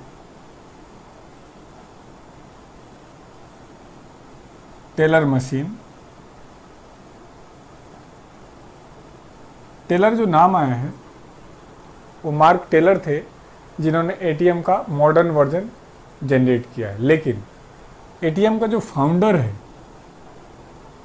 एक कुत्ता नहीं आता है जर्मन शेफर्ड, उसी की फैमिली के थे जॉन शेफर्ड। हम आपको उनकी बुराई के लिए नहीं कह रहे, बस आपको लॉजिकली याद रहे इसके लिए। जॉन शेफर्ड का जन्म इंडिया में हुआ था, हिमाचल प्रदेश में, जब देश गुलाम था। बाद में ब्रिटेन चले गए। न्यू ऐप पर मोबाइल रजिस्टर नहीं हो पा रहा है। न्यू ऐप में परचेज कुर्सी दिख रहा है। अरे मेरे भाई अभी तुम लोग रजिस्टर कर लो, मोबाइल कोई सा भी यूज़ कर लो, मेल आईडी बस सेम कर लेना। नया ऐप है तो लॉजिकली बात है उस पर रजिस्टर करोगे। जब रजिस्टर कर लोगे तो फिर मेरी टीम उसको अगले 72 घंटे में आपके कोर्स को एक्टिवेट कर देगी। शुरू में कैसे परचेज, जो आप एक सॉफ्टवेयर है उसमें जब आपकी एंट्री नहीं की गई है तो कैसे अनलॉक हो जाएगा? आप अभी ऐप को डाउनलोड करें, 5G क्लासेज ऑफिशियल के नाम से डाउनलोड करके उसमें रजिस्टर्ड कर दें। रजिस्टर कर देंगे आप, विदिन 72 आवर हम आपके कोर्स को एक्टिवेट कर देंगे। अभी हमने 10 तारीख तक का टाइम लिया है। एक्टिवेट फिर ना हो तो फिर आप बताएंगे सर कहाँ है न्यू ऐप।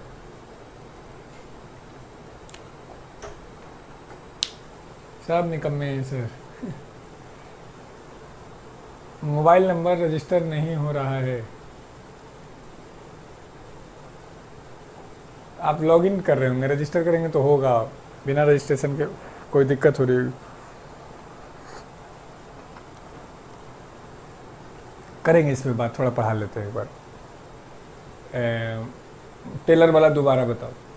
मैंने कहा ये मार्क टेलर एक व्यक्ति थे जिन्होंने एटीएम का मॉडर्न रूप बनाया है, उनके नाम से ये टेलर नाम आता है। और एटीएम जो बनाया है वो जॉन शेफर्ड ने बनाया, ये ब्रिटेन के निवासी थे। और भारत विश्व में पहला एटीएम सिटी बैंक है, ये TI है नॉट TY, ध्यान रखना। First ATM in India.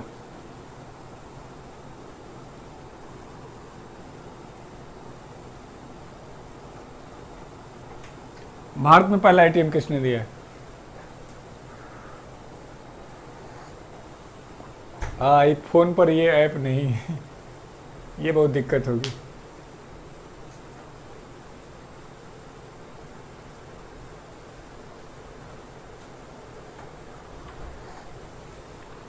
Rating भी देंगे, आप अच्छा रेटिंग दे दीजिएगा, जो जैसा आपको महसूस हुआ वो इस तरीके से। या आप फ्री हैं, हम आपसे बिल्कुल नहीं कहने जाएंगे कि आप 5 स्टार दें और अच्छी अच्छी बातें लिखें, क्योंकि आपके रेटिंग के बेस पर ही बाकी बच्चों का फ्यूचर भी जनरेट करता है, ऐसा मेरा मानना है। हालांकि मार्केट आजकल कुछ और चलता है। मार्केट टॉपिक पढ़ाऊंगा तो आपको समझ में आएगा गेम क्या चलता है आज के टाइम। बताओ पहला एटीएम भारत में राजीव गांधी के द्वारा लगाया गया था। आईफोन वाले वेब पर चलाएं। हाँ, अभी तो वेब पे चलाएं। First ATM in India, that was the HSBC।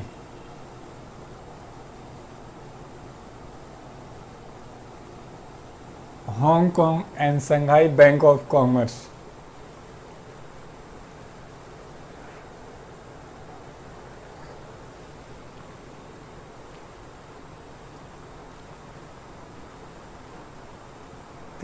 ये कहाँ का बैंक है? Hong Kong and Shanghai bank of commerce. It is Britain. और ये कहाँ पर? मुंबई में।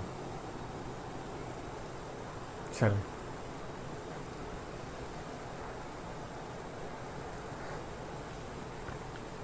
टिकटॉक की रेटिंग डाउन हो गई थी, फिर भी कुछ नहीं हुआ।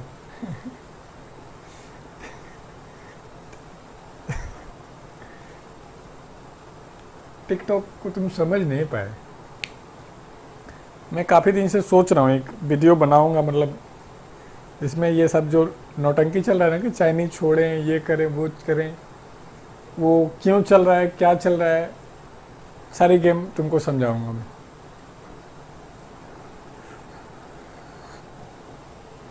क्यों एक तबका है जो टिकटॉक को पसंद कर रहा है, बहुत सारी बातें। चलो, ये पूछा जाए कि फर्स्ट इंडियन बैंक जो इसने इंडिया में एटीएम दिया वो है SBI, और उसी 1987 में लगभग 2 महीने के गैप से दे दिया था। बैंक ब्रिटेन के नाम से, चाइनीज एटीएम में हर जगह। समझ नहीं आया सर, कब बनाएंगे वीडियो? जस्ट थोड़ा सा काम कर रहे हैं, 1-2 दिन में। बहुत सारे डायमेंशन दिखाने हैं, जैसे मैंने आपको सिखाया था कि क्या हम चाइना के प्रोडक्ट छोड़ देंगे तो क्या हम चाइना का कुछ बिगाड़ पाएंगे, ये एक प्रश्न है। बहुत सारी चीज़ें हैं, हम इस पर देखेंगे।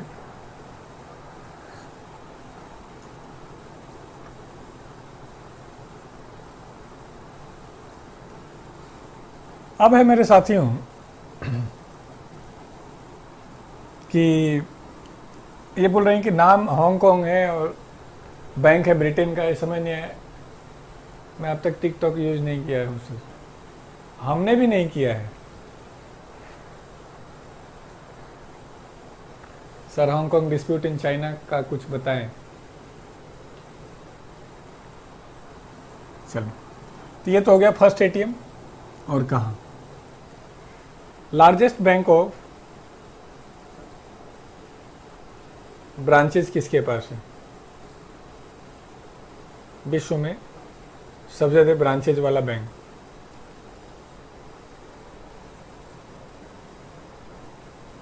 तो यह है इंडो चाइना कॉमर्शियल बैंक, या कई बार हम इसको बैंक ऑफ चाइना कहते हैं। भारत में सबसे अधिक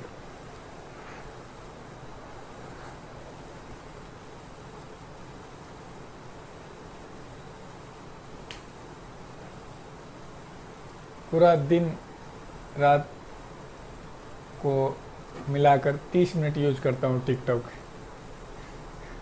तेरे जैसे निकम्मों की वजह से ही रेटिंग डाउन नहीं हो रही है।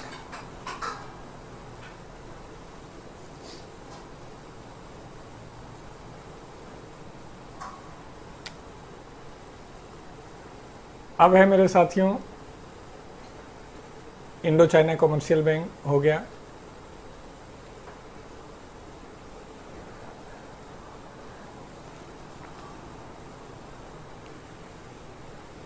इंडिया का कौन सा बैंक है जिसके पास सबसे ज्यादा ब्रांच है, मैक्सिमम ब्रांचेस?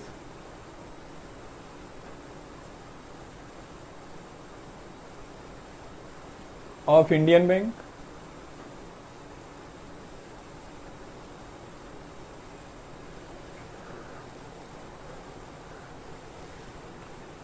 तो ये है SBI। चलिए,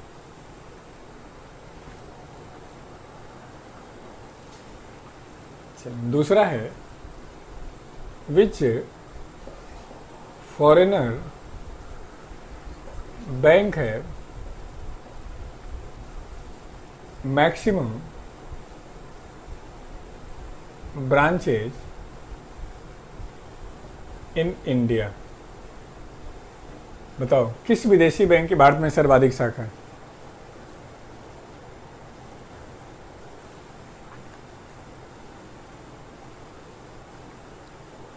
किस विदेशी बैंक का भारत में सर्वाधिक शाखा है?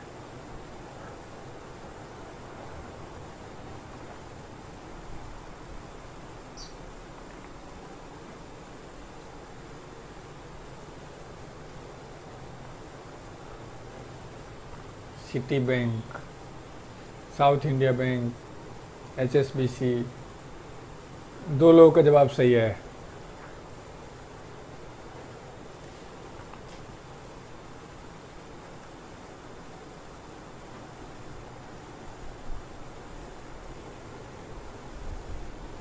बताइए जल्दी। चलो सबका सही आ रहा है। That is standard charter bank. कहाँ का ये ब्रिटेन का है।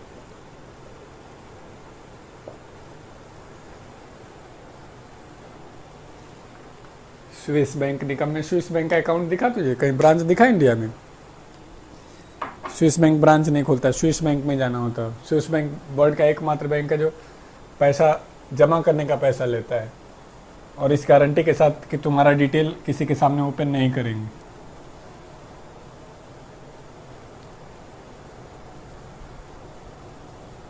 Standard chartered bank.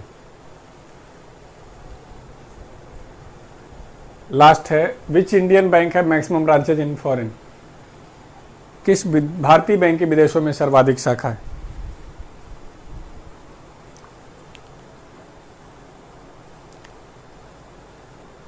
अमेरिकन और स्टैंडर्ड वाले क्यों देते? बिजनेस करने के लिए देते। हम कितना भी रेट सस्ता दे दे, हमने आपको 100 रुपये में पढ़ा दिया। ये तो हमारे ऊपर, पॉलिसी के ऊपर है।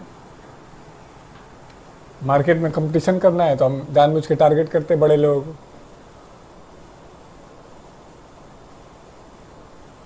अगला है टाइप्स ऑफ मनी।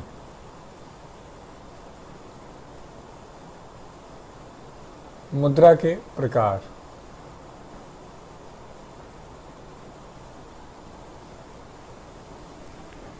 चले, SBI होगा।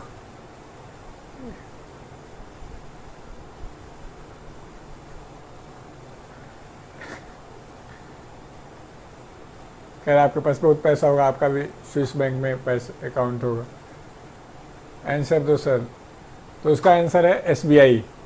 बुकों में मिल जाएगा बैंक ऑफ बड़ौदा, वो गलत है सर। फॉरेन बैंक कम इंटरेस्ट रेट और लोन देते हैं ज़्यादा कंपेरिजन टू इंडियन बैंक। नहीं, फॉरेन बैंक में बड़े लोगों का अकाउंट होता है, तो उनकी फाइनेंशियल कंडीशन अच्छी है तो वो इजीली लोन ले सकते हैं। विच इंडियन बैंक है मैक्सिमम ब्रांच इन SBI? सर विदेश में कौन से बैंक है? SBI। चले, अब आपने कितने टाइप के मनी जानते हैं वो बताना है। तो हम लिखते हैं hot money,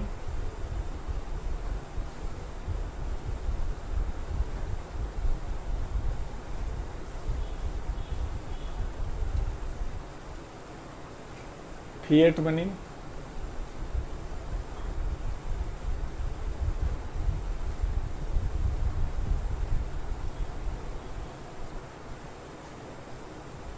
legal tender money,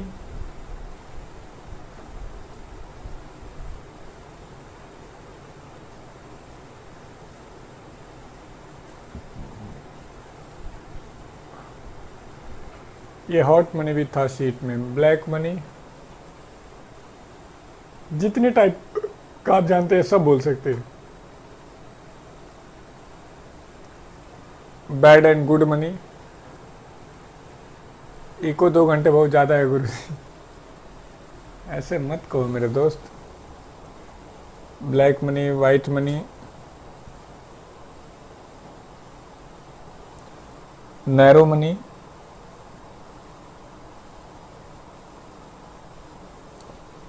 broad money,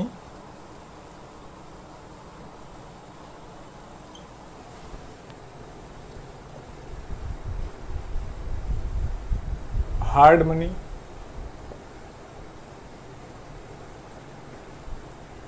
soft money,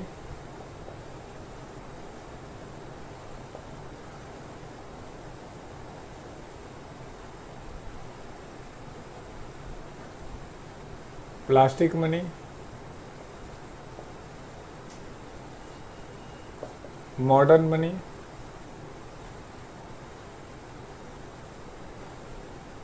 green money,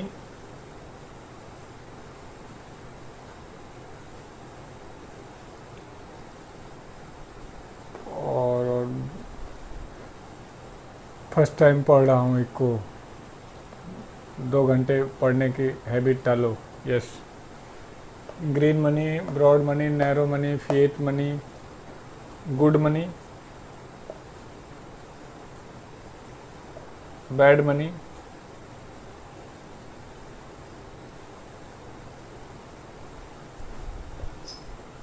cheap money,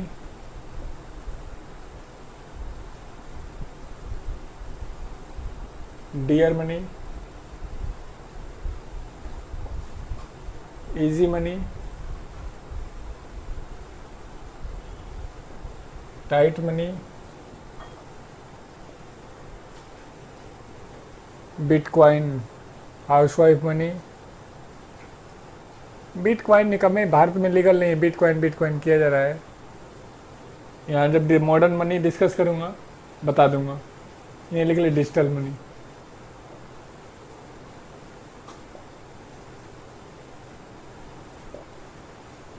Gandhi ji वाली मनी, टोकन मनी आया नहीं है।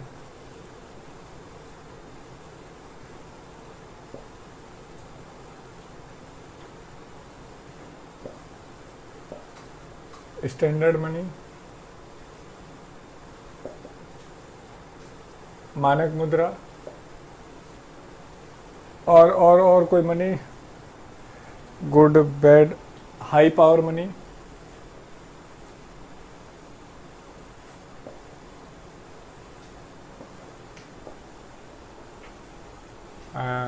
High power, call money,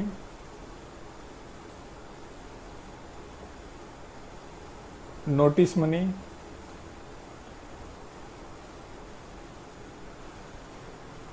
call money, notice money, और कोई money, high power, notice, legal, tender, official, Bharat की currency Lanka में acceptable है, that is ठीक है। और कोई मनी जो आपको पता हो।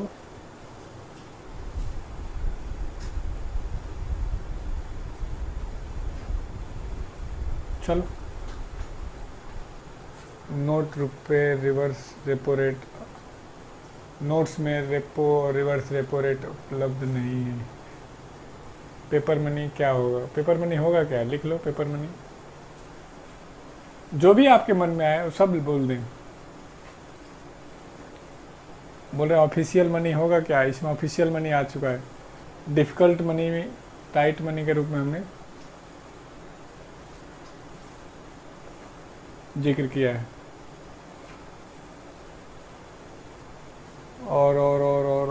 और कोई money, token, standard, call money, notice money. चल, और आगे देख लेंगे।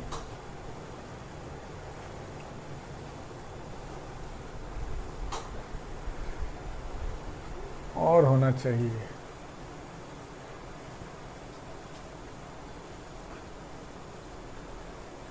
अच्छा, मैं मिटा रहा हूँ तो कोई ऐसा तो होगा जो बताएगा पहला मनी कौन सा लिखा था, दूसरा कौन सा लिखा था। ये बता देना भाई, पता चले कि हम ही भूल जाएंगे पहला मनी कौन था, दूसरा कौन सा।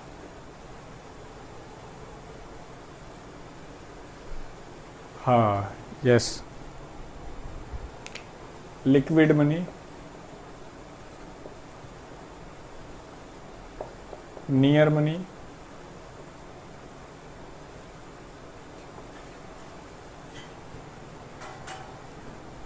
Hot money, legal. हाँ कपिल आप बताते जाना कौन कौन सा। लिक्विड मनी, नियर मनी, और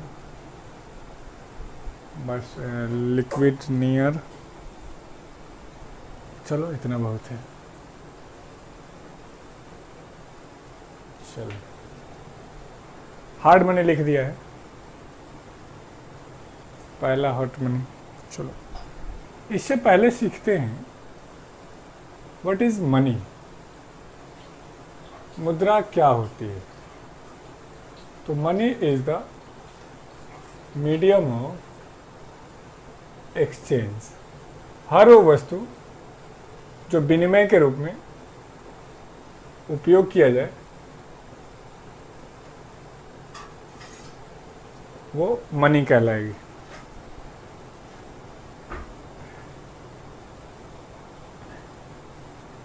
चेक मनी आ चुका है, cheque money is the near money. Gas money, plasma money,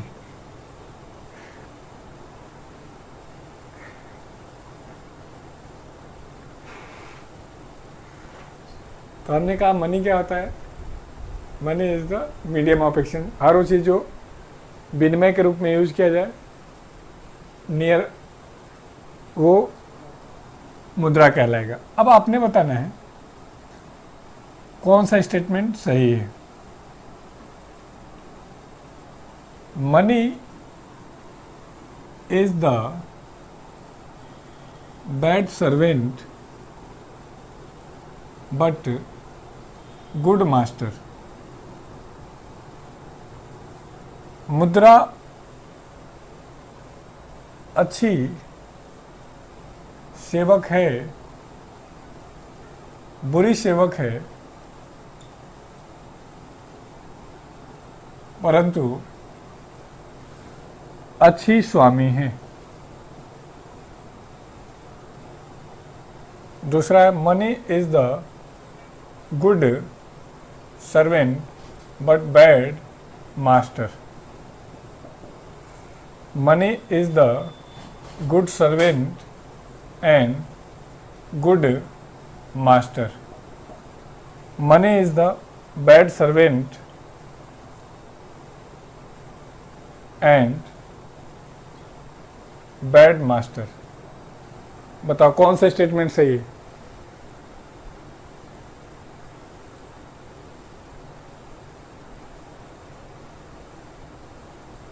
तो it is the B,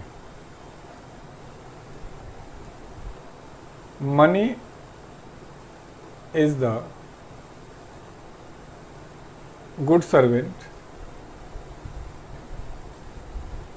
but bad master. B, मुद्रा अच्छी सेवक है परंतु बुरी स्वामी है। क्या मतलब है इस बात का? मनी हमारे हिसाब से चलनी चाहिए या हम मनी के हिसाब से चलें? तो यदि मनी हमारे हिसाब से चल रही है तब तो ठीक है, और हम मनी के लिए चलने लग रहे हैं तो जीवन में सुख, चैन, सुकून कुछ नहीं है। तो इसी ये दो चीज़ें इंडिकेट करता है। एक ये सेटिस्फैक्शन को इंडिकेट करता है कि आदमी को संतुष्ट होना चाहिए क्योंकि मुद्रा हमारे लिए जरूरी है, हम मुद्रा के लिए नहीं है। और दूसरा ये साबित करता है कि मनी को हम कंज्यूम करें, ना कि मनी हमारे लिए कंज्यूम होने लगे। जैसे भी देखो लॉकडाउन के पीरियड में हम सब ने ये समझा, मैं अपना बता रहा हूँ, लगभग 2005 में मैं दिल्ली आ गया था और अभी 20 चल रहा है। 15 साल में शायद मैं 5 महीने भी घर पे नहीं रहा हूँगा। मतलब गांव भागे जा रहे थे। तो ये कह रहा है कि नहीं, मनी को हमारे हिसाब से होना चाहिए, हमें मनी के हिसाब से नहीं होना चाहिए। तो ये क्वेश्चन भी आता रहता है कि कौन सा स्टेटमेंट मनी के बारे में सही है, कौन सा स्टेटमेंट गलत है। तो मैंने कहा मनी को हम यूज करें, मनी के हिसाब से नहीं। लेकिन हो गया उल्टा। हमारा मेन उद्देश्य आपसे बात करने का, आपसे जुड़ने का क्या है? तो सिर्फ और सिर्फ मनी। मैं कई बार गुरुकुल में देखता हूँ, जब हम किसी को बहुत चीज़ सस्ते रेट पे देते हैं तो संदेह की नज़र से देखता है कि यार इतना अच्छे से कैसे कोई कर सकता है। तो क्या हमारे समाज कुछ ऐसा ही मूव हो गया कि हमारे सभी चीज़ों का आधार मनी ही हो गया है? चले, तो दो बातें हमने सीखी। मनी क्या है, तो हमने कहा हर वो चीज़ जो मीडियम ऑफ एक्सचेंज के रूप में यूज़ किया जाए मनी कहलाएगा। और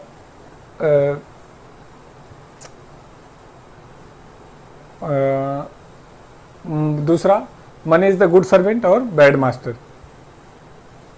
अब हम वो मनी एक बार डिस्कस करेंगे जो हम पहले डिस्कस कर चुके हैं। जैसे हम टोकन मनी जानते हैं, इस पर बात करने की कोई ज़रूरत नहीं है। इसी टोकन मनी को हम क्या कहते थे? बैड मनी, बुरी मुद्रा। ये दोनों सेम हैं। हम स्टैंडर्ड मनी जानते हैं और इसी स्टैंडर्ड मनी को हम गुड मनी कहते थे। इस पर टाइम खराब करने की कोई ज़रूरत नहीं है। हम आपके साथ डियर मनी जानते थे और डियर मनी को ही हमने डिफ़िकल्ट मुद्रा बताया था। हमने आपको चीप मनी डिस्कस किया था और हमने चीप मनी को ही इजी मनी कहा था।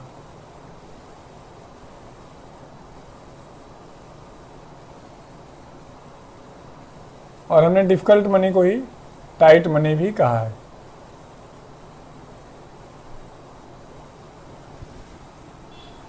यानी हम यहाँ तक 9 मनी डिस्कस कर चुके हैं।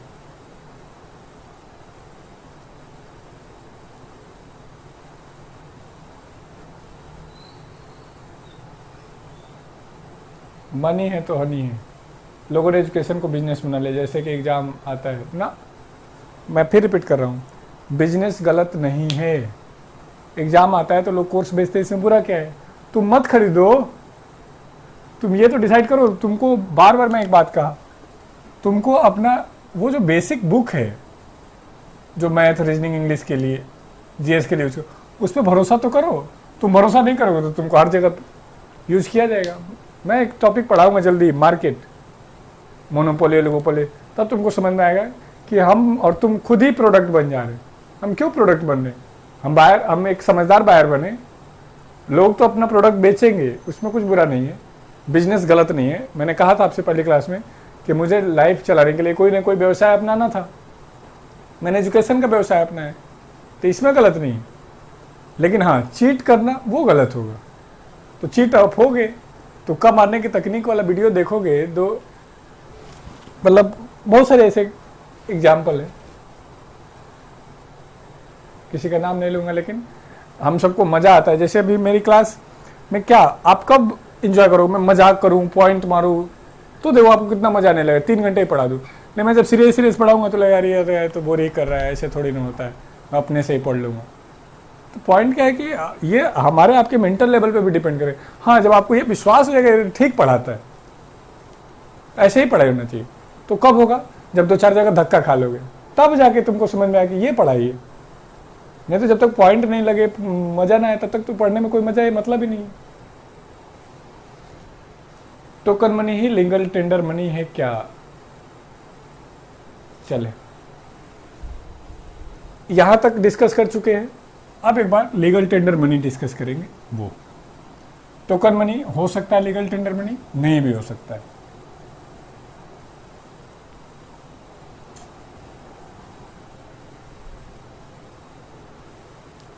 धासुसर महाकाल, कुछ नहीं देखना है आपको। बस मैंने कहा था कि 8 घंटे कॉपी पेन, 8 घंटे कॉपी पेन, बस। उस 8 घंटे के बाद टाइम बच जाए तो दुनिया के सबसे धासुट टीचर को भी देखो और 5,000 और 15,000 को इकट्ठा करो कि मुझे 15,000 बच्चे चाहिए, वो वाला। चलें, पहला आते हैं लीगल टेंडर मनी।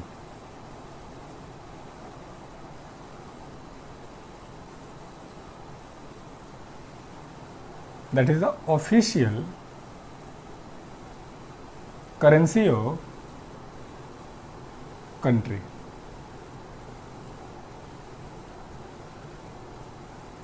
देश के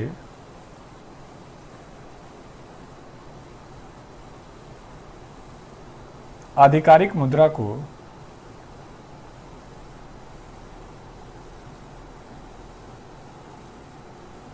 हम लीगल टेंडर मनी कहते हैं।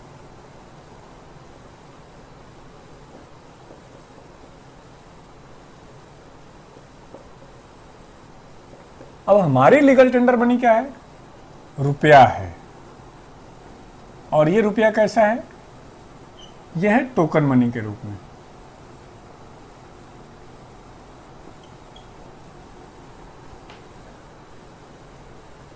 बुक पढ़ने के पता चला कि आधी चीज़ें वही बताती हैं जो सही से बताई, और कुछ कमी डिपेंड रहते हैं। गवर्नमेंट अप्रूव्ड करेंसी को लीगल मनी बोलते हैं।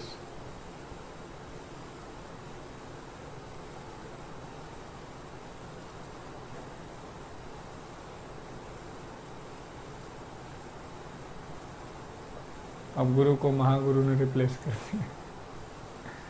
ठीक, मैंने आपसे बोला था, मैं फिर रिपीट कर रहा हूँ, मैं अपनी लाइफ में ये कोशिश करता हूँ, आप करते हैं नहीं करते हैं। मैं एक एग्जांपल बता रहा हूँ। कई बार क्या हुआ कि मैं किसी डॉक्टर के पास गया, लगभग 6-7 साल पुरानी बात है। तो मैं उससे अपनी कुछ प्रॉब्लम थी मुझे, तो अपनी प्रॉब्लम को पूछा था, तो वो सीरियस नहीं ले रहा था। मतलब टाइम हटो जाओ हो गया, इतना ही है, बहुत है। तो मुझे लगा यार हम भी अपने बच्चों के साथ यही करते हैं, जब डाउट पूछते हैं बच्चे तो बताते ही नहीं, हम इग्नोर करते हैं, मजे ले रहे होते हैं। तो हमने कहा था कि हमारे सिस्टम में क्या है कि हर कोई बस पास कर रहा है। मैंने कहा था कि हम थाने में जाते हैं तो वो हमें शिकार के रूप में ढूंढ रहा है, हम हॉस्पिटल में जाते हैं तो डॉक्टर शिकार के रूप में ढूंढ रहा है, हम स्कूल में जाते हैं तो टीचर ढूंढ रहा है, हम हेल्थ में जा रहे हैं, ट्रांसपोर्टेशन में जा रहे हैं, तो यही। और दिक्कत क्या है कि सारे हम परेशान हैं। तो मैंने कहा क्यों ना एक अच्छा साइकिल चलाया जाए। जब आप, मेरा बच्चा आपके स्कूल में जाए तो मुझे सुकून हो कि हाँ उसको अच्छे से पढ़ाया जाएगा। मैं जब डॉक्टर के पास जाऊँ तो मुझे यकीन हो कि मैं दुनिया के सबसे अच्छे डॉक्टर के पास आया हूँ और वो मुझे अपनी कैपेसिटी के हिसाब से बेस्ट सर्विस देगा। मैं थाने में जाऊँ तो मुझे डर ना लगे, मुझे भरोसा हो कि हाँ अब मेरी सुरक्षा की बात की जाएगी। वैसा देश बनाए तो मज़ा है। अब बन रहा नहीं बन रहा आप भी जान रहे हैं, क्या कारण है आप भी जान रहे हैं। जब मुझे अपने काम में मज़ा नहीं आएगा तो फिर मैं काटूंगा, और 99% यही हो रहा है। हाँ, जब मेरा आधार ही होगा कि money is the good servant, कि मुझे पैसा ही चाहिए, तो फिर तो दिक्कत होगी। खैर, तो हमने क्या कहा, देश के आधिकारिक मुद्रा को हम लीगल टेंडर मनी कहते हैं। जब कोई देश अपनी मुद्रा को लीगल टेंडर मनी घोषित कर देगा और उसको वापस लेगा, तो उसको उसकी वैल्यू हमें देना होगा।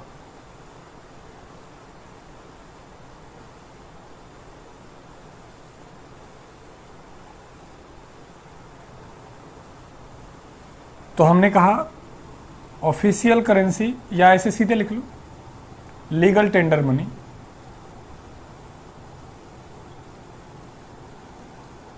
आधिकारिक मुद्रा।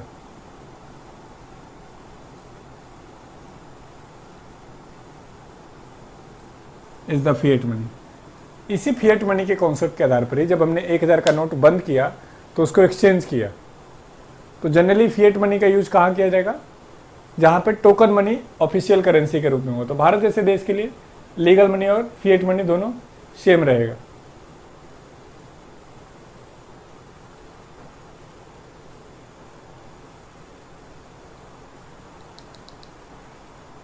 क्लियर है? तो हमने कहा official currency legal tender money, fiat currency legal tender money. कई बार ऐसा हो सकता है, कि किसी दूसरे देश की मुद्रा को भी हम अपनी लीगल टेंडर मनी घोषित कर लें।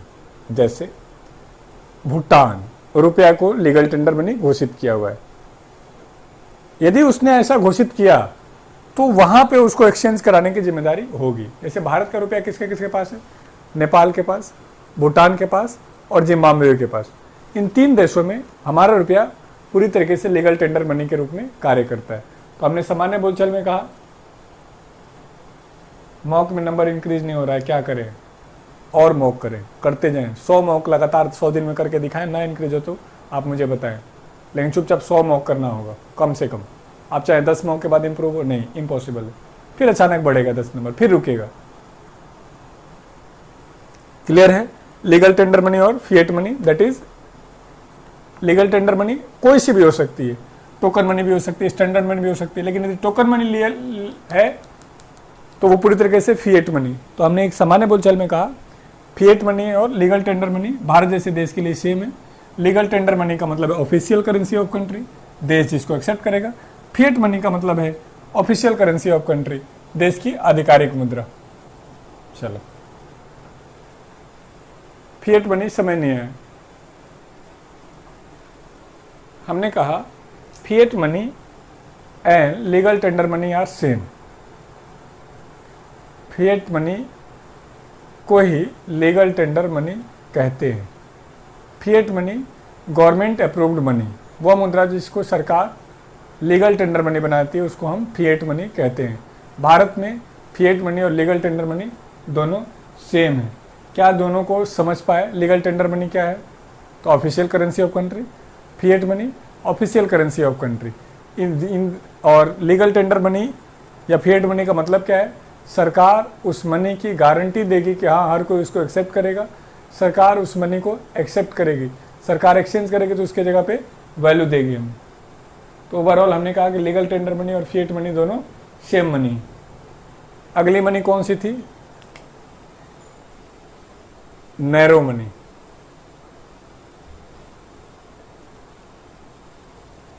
संकीर्ण मुद्रा।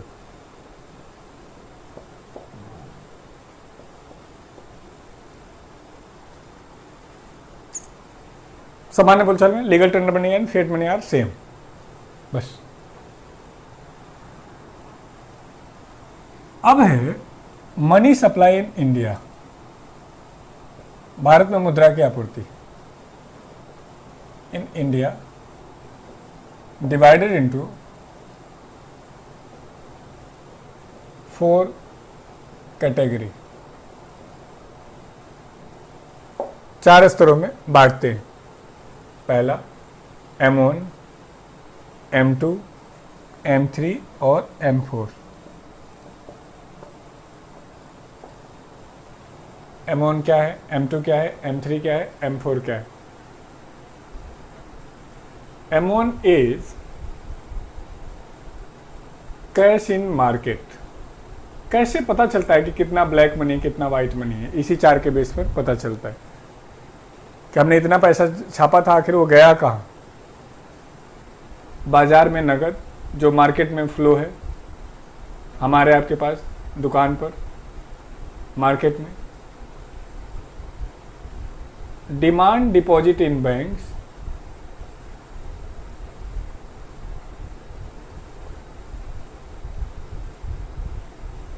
बैंकों में मांग जमा,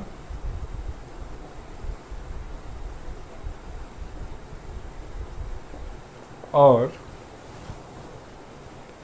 डिपॉजिट्स इन आरबीआई, आरबीआई के पास जमा, जो आरबीआई ने अपने पास रखा है।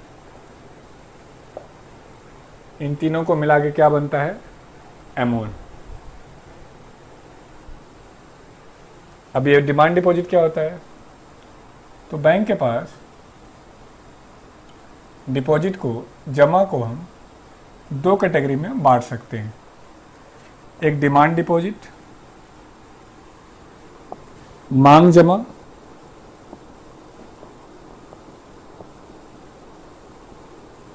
जो हम करेंट अकाउंट और सेविंग अकाउंट में रखते हैं,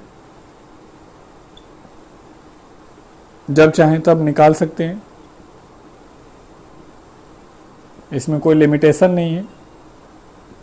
इसी को हम बोलते हैं कासा, करेंट अकाउंट और सेविंग अकाउंट। तो ये वाला है जो जब चाहें तब हम जमा निकाल सकते हैं। और दूसरे को हम कहते हैं टाइम डिपॉजिट,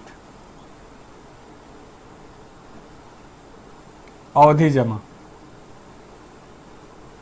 ये 3 तरीके का होता है, CD certificate of deposit, term deposit और फिक्स डिपॉजिट। कितना नॉलेज दे दो कम है। 2000 के नोट नहीं दिख रहे हैं अब, मार्केट में निकल कब रहे हो कि नहीं दिख रहे। 2000 के नोट दिख रहे हैं, अभी गरीबी आ गई ना हमारे आपके पास, इसलिए हमें नहीं दिख रहे। जैसे ही नौकरी लगेगी 2000 के नोट ही दिखेंगे ATM में जाओगे तो।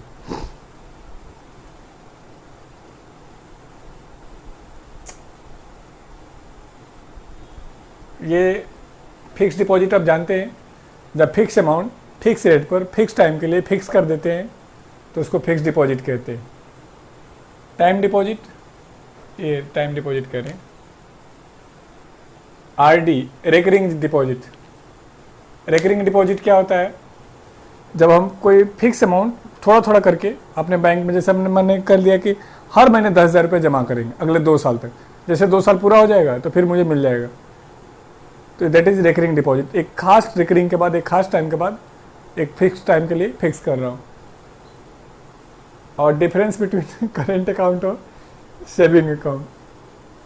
Current account is the account for the purpose of business, व्यवसायिक उद्देश्यों के लिए करेंट अकाउंट खोला जाता है। सेविंग अकाउंट आम नागरिक मैं और आप खोलते हैं। सेविंग अकाउंट में हमें इंटरेस्ट मिलता है, हम जमा करते हैं। तो करेंट अकाउंट में ऐसा कोई इंटरेस्ट नहीं मिलता है, बल्कि चार्ज लगता है। सेविंग अकाउंट में लिमिटेशन होगा कि इतना से ज़्यादा ट्रांजैक्शन नहीं कर सकते। करेंट अकाउंट में इस तरह का कोई ट्रांजैक्शन नहीं होगा। तो overall current account for business purpose, saving account for personal purpose, अपने सामान्य उद्देश्यों के लिए करते हैं। FD पर TDS काट लेते हैं सर, काटेंगे, ये तो सरकार ने कहा है कि TDS काट के दो। डिफरेंस बिटवीन करेंट, चलो ये ठीक। रिंकी करें मंथली और क्वार्टरली भी हो सकता है, बल्कि ईयरली भी हो सकता है, हाफ ईयरली भी हो सकता है। जनरली मंथली या क्वार्टरली करते हैं। यस, तो M1 क्लियर है। चले M2।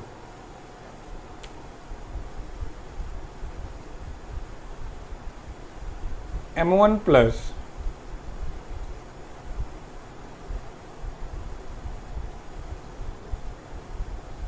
Demand deposits in post office.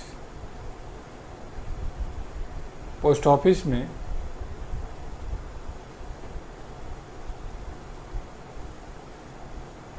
मांग जमा। पोस्ट ऑफिस में भी हम अकाउंट खुलवाते हैं, कुछ टाइम के लिए जमा करते हैं। M3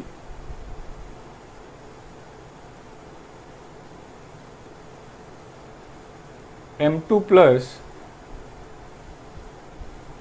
other deposits in banks, बैंकों में अन्य जमाएं।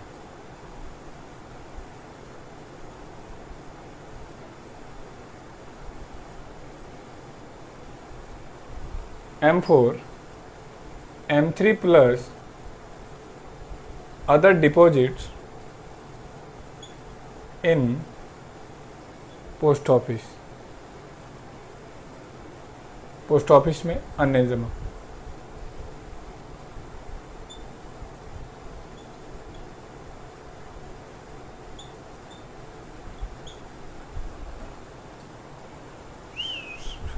बताओ इसमें से ब्रॉड मनी कौन सा है, किसे कहेंगे बृहद मुद्रा? Broad money.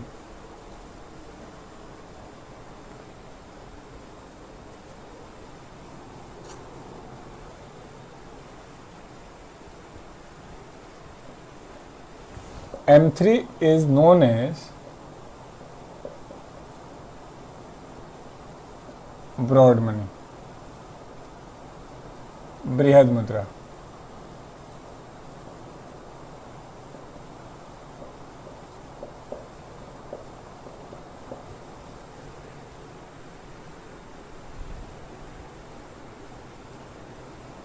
अब आपके दिमाग में आना चाहिए कि M4 को कहना चाहिए ब्रॉड, लेकिन दिक्कत क्या है कि M3 जो है हाई अमाउंट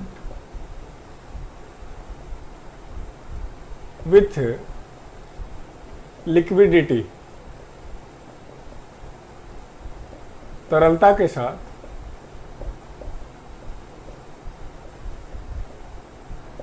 अधिक मात्रा है। इन फ्यूचर जैसे जैसे हमारी टेक्नोलॉजी आगे बढ़ेगी, लिक्विडिटी को हम कन्वर्ट करने में कैपेबल होंगे, तो इन फ्यूचर M4 को हम ब्रॉड मनी कहेंगे। अभी हम M3 को ब्रॉड मनी के रूप में साबित कर रहे हैं। पोस्ट ऑफिस में बाकी जमाओं को अभी हम इसमें शामिल नहीं कर रहे। इसका मतलब क्या है, थोड़ा एक बार देखो। IAS 2010 का क्वेश्चन देखो, लिक्विडिटी का क्रम क्या है, तरलता। तो हमने कहा था liquidity which is easily converted to cash. तो ध्यान से देखो तो M1 पूरी तरीके से कैश ही है, सब कुछ मार्केट में। पॉलिटी का भी 6 से 8 ही रहेगा कल से, यस। M1 उससे कम M2, उससे कम M3 और उससे कम M4। अमाउंट, मात्रा, सबसे अमाउंट किस में है मेरे बच्चों, M4, फिर M3, फिर M2 और फिर M1।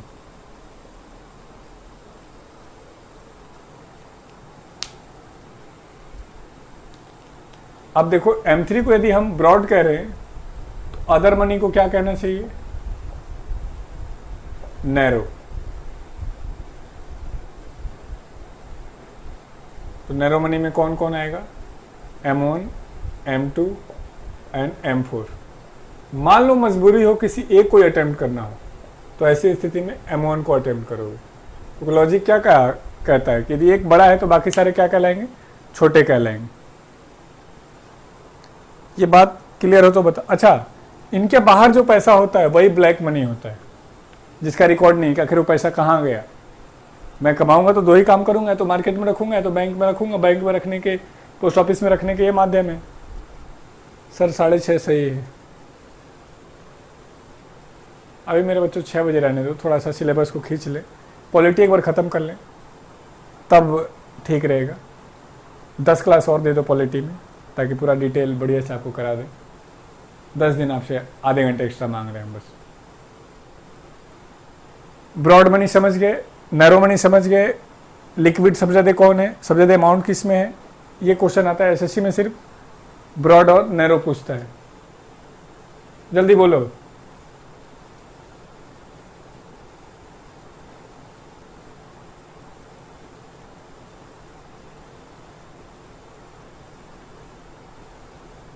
डिमांड डिपॉजिट क्या होता है बता तो दिया, जब चाहें तब निकाल लें, दैट इज डिमांड डिपॉजिट। मांग जमा, एक ऐसा जमा जब मांगे तब वापस मिल जाए, जब मांगे तब वापस मिल जाए, that is demand deposit.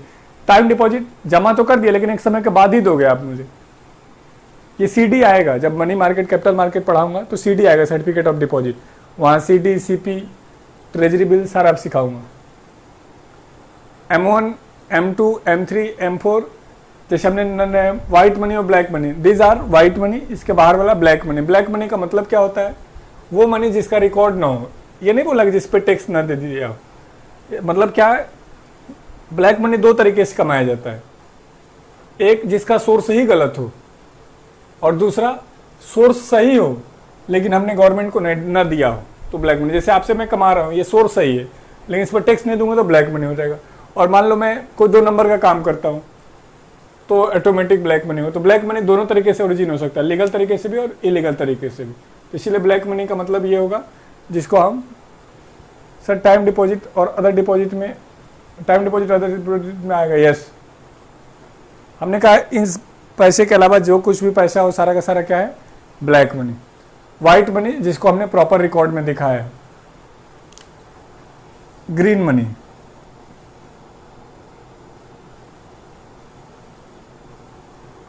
Paperless money means digital money, means mobile banking, means internet money means bitcoins जो आप बोल रहे थे।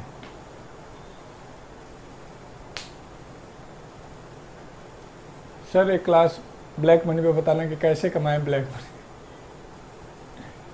सर टाइम अप होने को एक क्वेश्चन भी डिस्कस करना था, कल डिस्कस कर लेंगे, क्वेश्चन क्यों घबरा रहे हैं। सर पॉलिटी का क्लास यहीं पैक में कर सकता हूँ क्या? पॉलिटी क्लास यही इसी पैक में कर सकता हूँ क्या? हाँ बिल्कुल, तो 100 रुपये में पॉलिटी इको सब कर ले। मैं तो दुर्भाग्य है कि मैं बुला के तुमको चाय नहीं पिला पा रहा हूँ। तो ग्रीन मनी, जब भी इकोनॉमिक्स में ग्रीन टर्म है, जैसे ग्रीन जीडीपी, ग्रीन मनी, तो उसका मतलब होगा कि हम एक ऐसा मनी की बात कर रहे हैं, एक ऐसे इन्वायरमेंट प्रोटेक्ट की बात करें, इन्वायरमेंट प्रोटेक्शन की। अगला मनी कौन सा है जो हमने लिखा है और नहीं आया? तो एक आया हाई पावर मनी।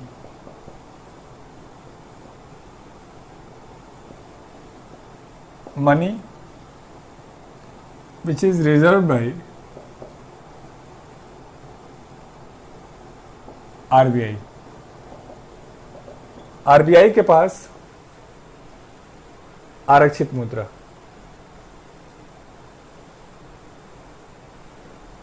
जो पैसा आरबीआई ने अपने पास रखा हुआ, दैट इज हाई पावर, यानी एक तरीके से मान लो रिस्क को बियर करने के लिए।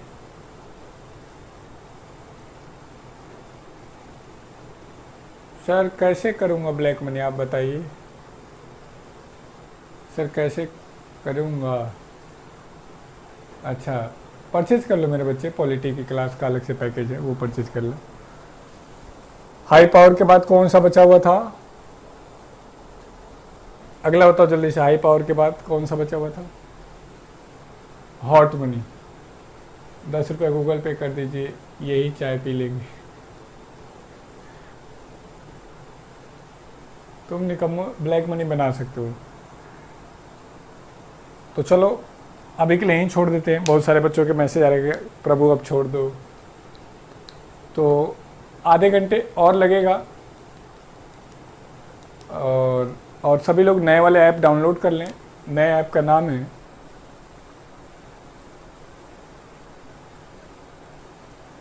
अमोन। कैसे हो सकता है अदर मनी? उसमें तो अदर ही है ही नहीं। सारा नहीं हुआ, नेक्स्ट क्लास में 5G क्लासेस ऑफिशियल के नाम से प्ले स्टोर से डाउनलोड करके रजिस्टर कर दें। सेम मेल आईडी रजिस्टर करिएगा, बाकी सारा काम हम कर लेंगे। तो आज ख़त्म नहीं करवा सकते, आज ख़त्म कराएंगे तो कम से कम 45 मिनट लग जाएगा। तो इसलिए अगली क्लास में प्रॉपर हम इसको डिटेल डिस्कस करेंगे। ख़त्म कराने के चक्कर में शॉर्ट में कराएंगे तो बढ़िया नहीं है। तो अभी के लिए मेरे बच्चों आप सबको बहुत बहुत शुक्रिया। खूब मेहनत करिए, खूब खुश रहिए, और मैं उम्मीद करता हूँ कि आपको धीरे धीरे चीज़ें सिखा पाऊँगा। तो चलें आज के लिए यहीं पर सेशन को ख़त्म करते हैं। Good night, take care, all the best.